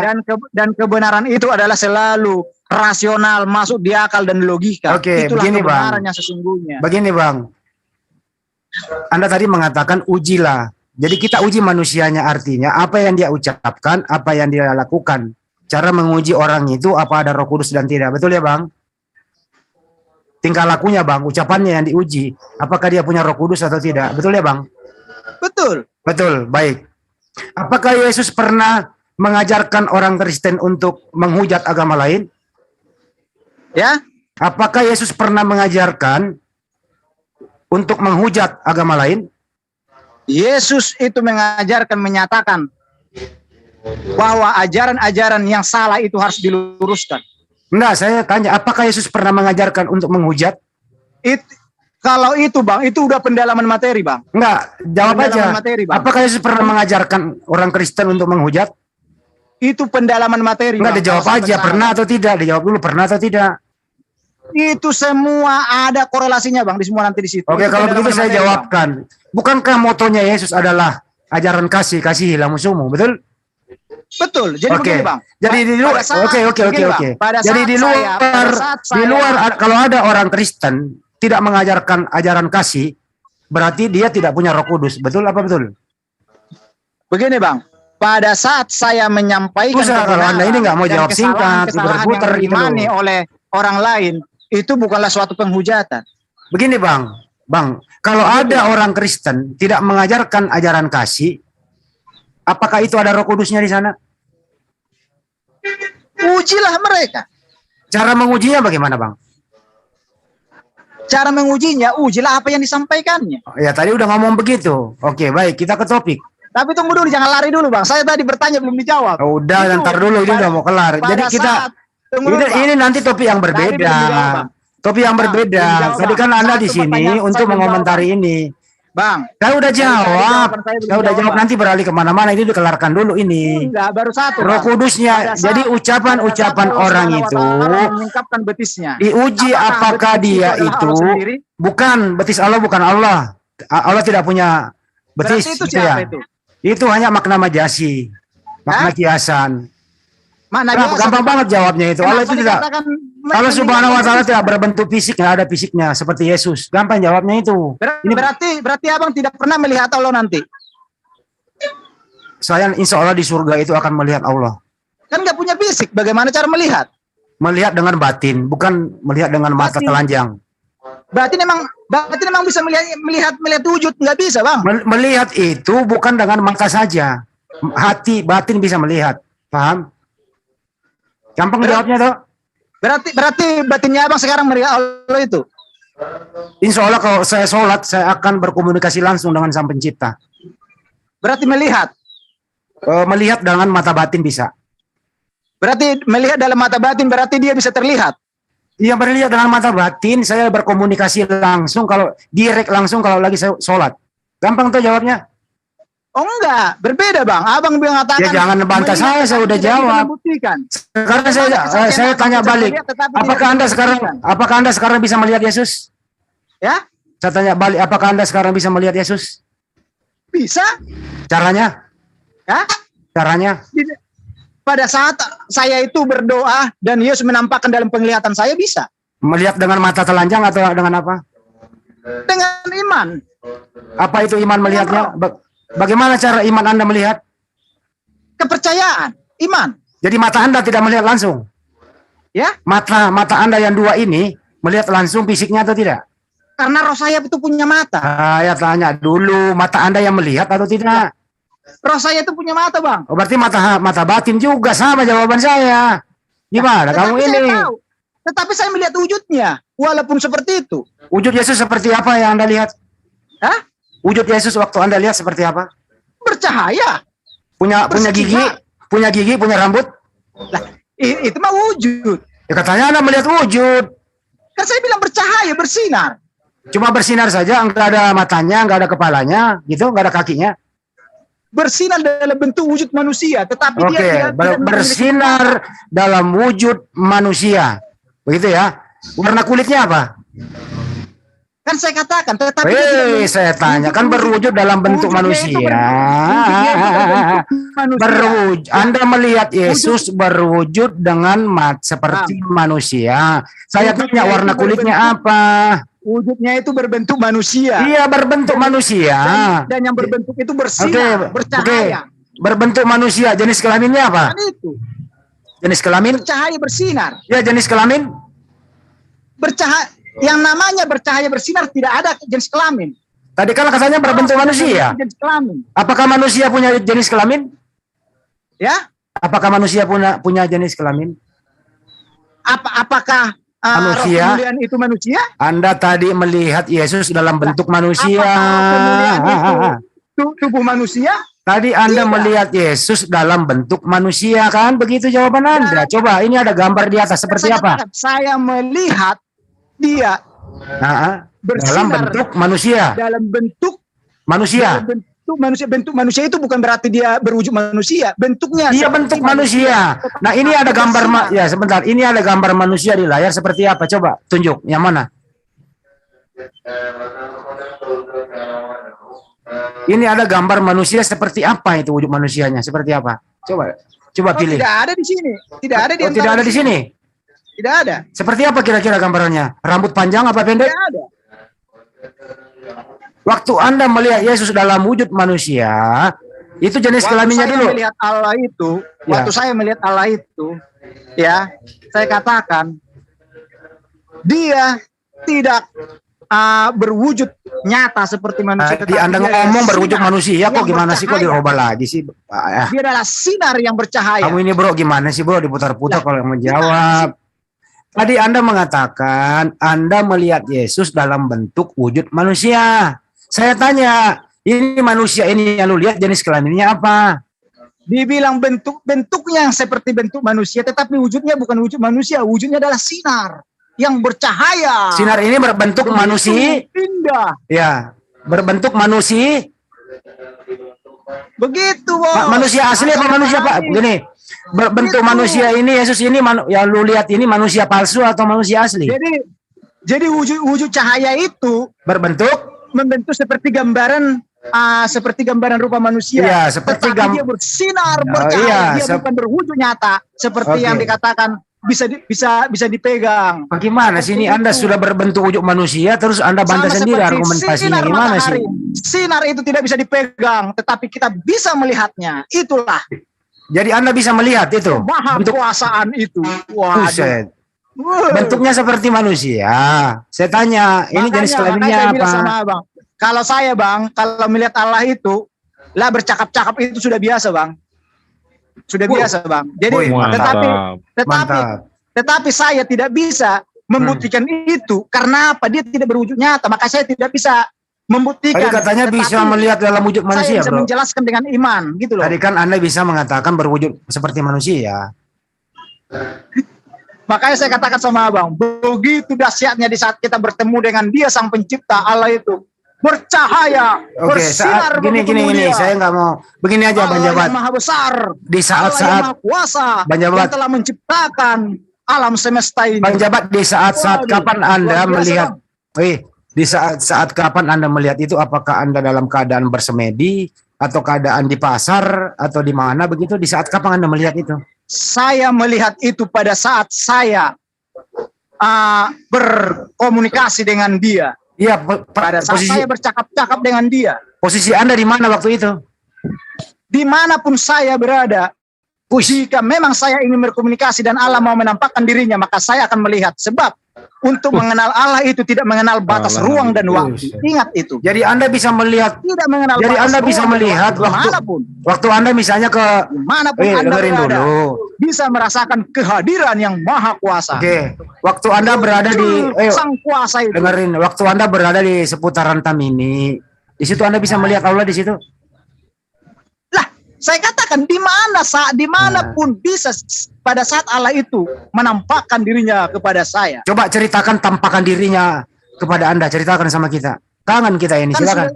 Kan sudah saya katakan sama Abang. Saya untuk pembuktian ini memang tidak bisa saya buktikan, tetapi nggak usah dibuktikan, dikisahkan. Nggak, Bang, nggak usah dibuktikan. Abang nggak usah buktikan. coba diterangkan aja secara kata-kata supaya kita Itulah. dengar.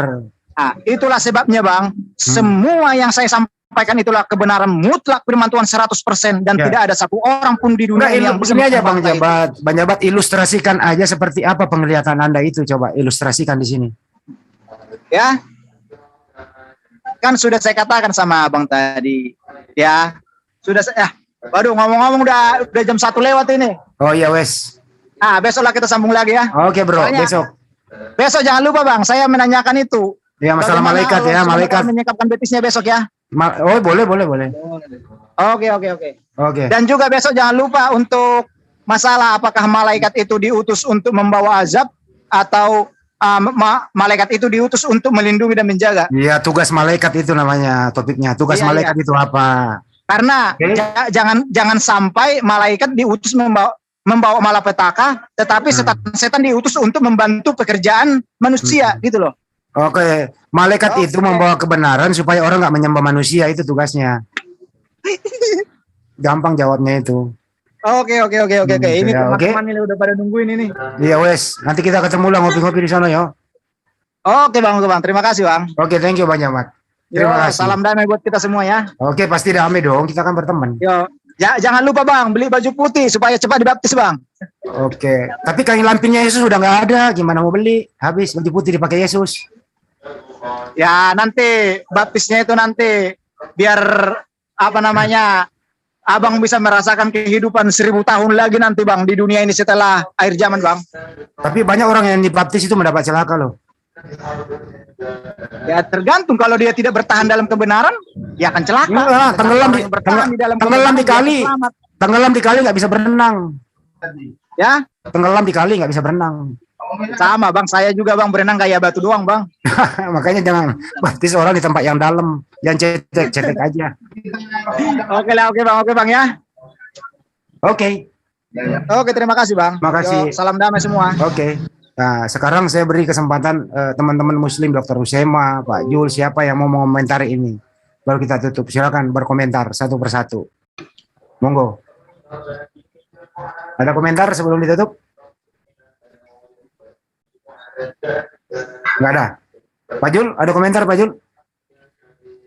Bang Wan? Ada bang. Ya, Ya, silakan. komentar saya sih ini orang ini sudah terdoktrin dengan sangat amat parah. Mau jelas tadi itu mengatakan Yesus itu dikatakan gak berwujud, tetapi dia itu bisa melihat wujudnya Yesus berupa sinar. Antara omongannya pertama dengan omongannya yang terakhir ini nggak nyambung. Ya, kalau orang sudah diracuni doktrin, apapun akan dipergunakan memperkuat argumennya. Yesus akan ditempatkan sebagai seorang yang disembah. Namanya Yesus ya tetap Yesus, dia itu sifatnya manusia. Yang seperti tadi malam kita bahas kan, kalau Yesus itu dikatakan 100% manusia, maka gugur itu. Kenapa? Yesus tidak punya sifat ataupun sifat hawa nafsu, dia tidak punya. Berarti gugur, dan itu diakui oleh saudara Anton itu ya tadi malam itu. Dia menggugurkan kalau Yesus itu 100% manusia. Kalau Yesus dikategorikan 100% Tuhan, maka juga gugur. Kenapa? Sifat ketuhanan Yesus itu tidak punya sifat sombong. Masa Tuhan itu tidak punya sifat sombong? Maka gugur. Jadi klaim yang mengatakan Yesus 100% manusia, 100% Tuhan itu ya gugur semua. Nggak pantas mereka menyandang gitu. Itu jadi analogi ataupun perkiraan yang asal jeplak yang untuk memperkuat argumen. Saya yakinkan itu 100% manusia akan gugur, 100% Tuhan akan gugur. Kenapa saya katakan begitu? Kalau 100% manusia sama dengan kita di sini, sama dengan saya, sama dengan Ustadz Juma, sama dengan Ustadz Hadi Selebes, sama dengan Ustadz Bang Iwan, dan sama juga dengan Bos Memi, sama, karena itu manusia, 100% manusia. Sifat manusia itu apa? Ada rasa membenci, ada rasa marah, ada rasa sombong, ada juga hawa nafsu. Kita seusia kita yang remaja, kita kan laki-laki ya, pada usia akil balik, maka kita akan melewati masa-masa puberitas dengan cara apa? Kalau laki-laki itu mimpi basah. Yesus tidak pernah mimpi basah. Dia sebagai seorang manusia berarti gugur, nggak normal ini. Masa sebagai seorang laki-laki dan dikatakan manusia, tidak mempunyai hawa nafsu, apalagi melalui proses-proses puberitas, yaitu mimpi basah. Saya yakinkan di sini kalau orang-orang Kristen saya tanyakan apakah Yesus pernah mimpi basah, mereka akan menjawab tidak. Apakah Yesus punya hawa nafsu untuk menikah? Mereka mengatakan tidak. Berarti secara logika, kalau dikatakan 100% manusia itu gugur. Kita kembali ke 100% Tuhan.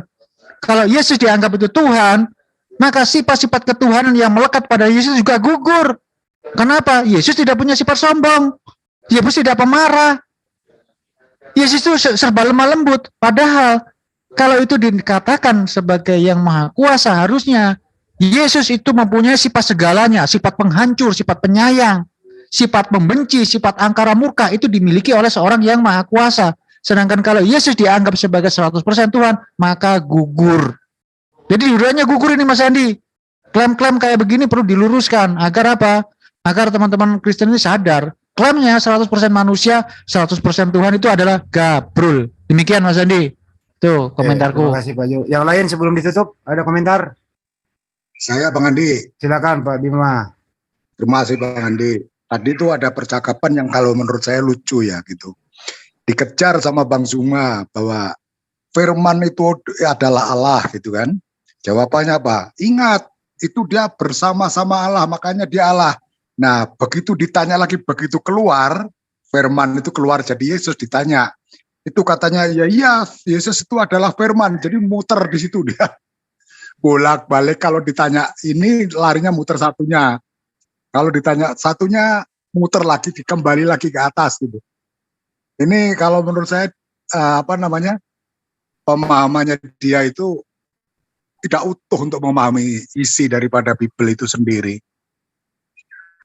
Jadi begitu ditanya tentang Yesus itu adalah Allah, ya itu sesuai dengan firman. Oke, begitu dikejar, dia sudah firman itu sudah menjadi manusia. Dia kembali lagi, ya dia Allah. Itulah Bang Andi. Ya saya memaklumi lah gitu. Ya terima kasih Bang Andi. Terima kasih Pak Bima. Ini J Pamili, silakan. Ada yang mau disampaikan? Monggo. Ada Bang, ini tentang tadi dia bilang kenapa Yesus nggak mau mendeklarasikan diri dia di zaman dia Tuhan. Kan dia bilang ditakutkan ya. Di zaman itu semua orang akan menuhankan dia. Kan toh sama juga sampai sekarang pun orang pun tetap menuhankan dia kan Bang. Situ saya herannya. Kalau dia bilang Yesus malu-malu dia mendeklarasikan diri sebagai Tuhan. Kan sama aja. Sekarang pun juga orang lebih dominan nyembah Yesus daripada nyembah Allahnya sendiri. Itu sih Bang menurut saya. Oke, nggak usah heran Bang. Anggap aja statement itu untuk menghibur kita supaya kita nggak ngantuk. Supaya nggak heran, oke? Yang lain silakan, ada lagi Dokter Uzema sebelum ditutup. Oke, udah nggak ada lagi ya, kita tutup.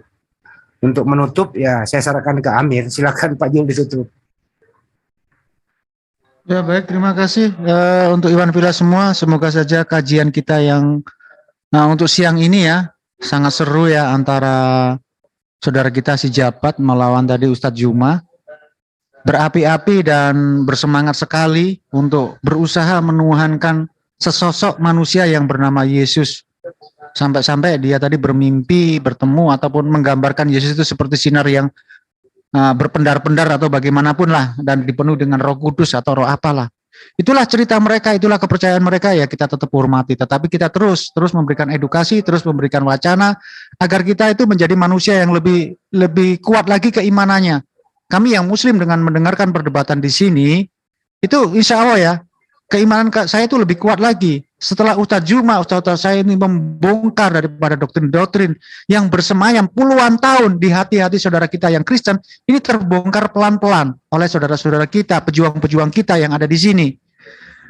Semoga saja apa yang kami sajikan yang berada di sini, ini membuat kita semua lebih beriman lagi, khususnya kepada saudaraku-saudaraku yang Muslim, bahwa di luar sana masih banyak pemurtatan, pengaburan keimanan daripada saudara-saudara saya.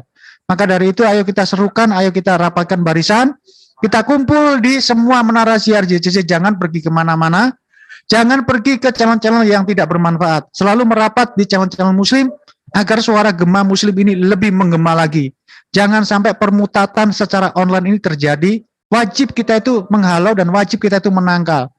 Sebagai seorang netizen yang baik, ayo kita merapatkan barisan, menyatu dengan apa yang sudah kita lakukan di sini, menyatu dengan calon-calon Muslim, agar kita semua di sini itu lebih bersemangat lagi, agar gema siar Islam melalui media sosial, baik melalui YouTube, FB maupun TikTok ini lebih bersemarak lagi. Dengan demikian, kita sudah termasuk salah satu pejuang-pejuang yang berada di dunia online. Akhir kata saya ucapkan terima kasih dan wabillahi taufiq wal hidayah. Assalamualaikum warahmatullahi wabarakatuh. Waalaikumsalam warahmatullahi wabarakatuh.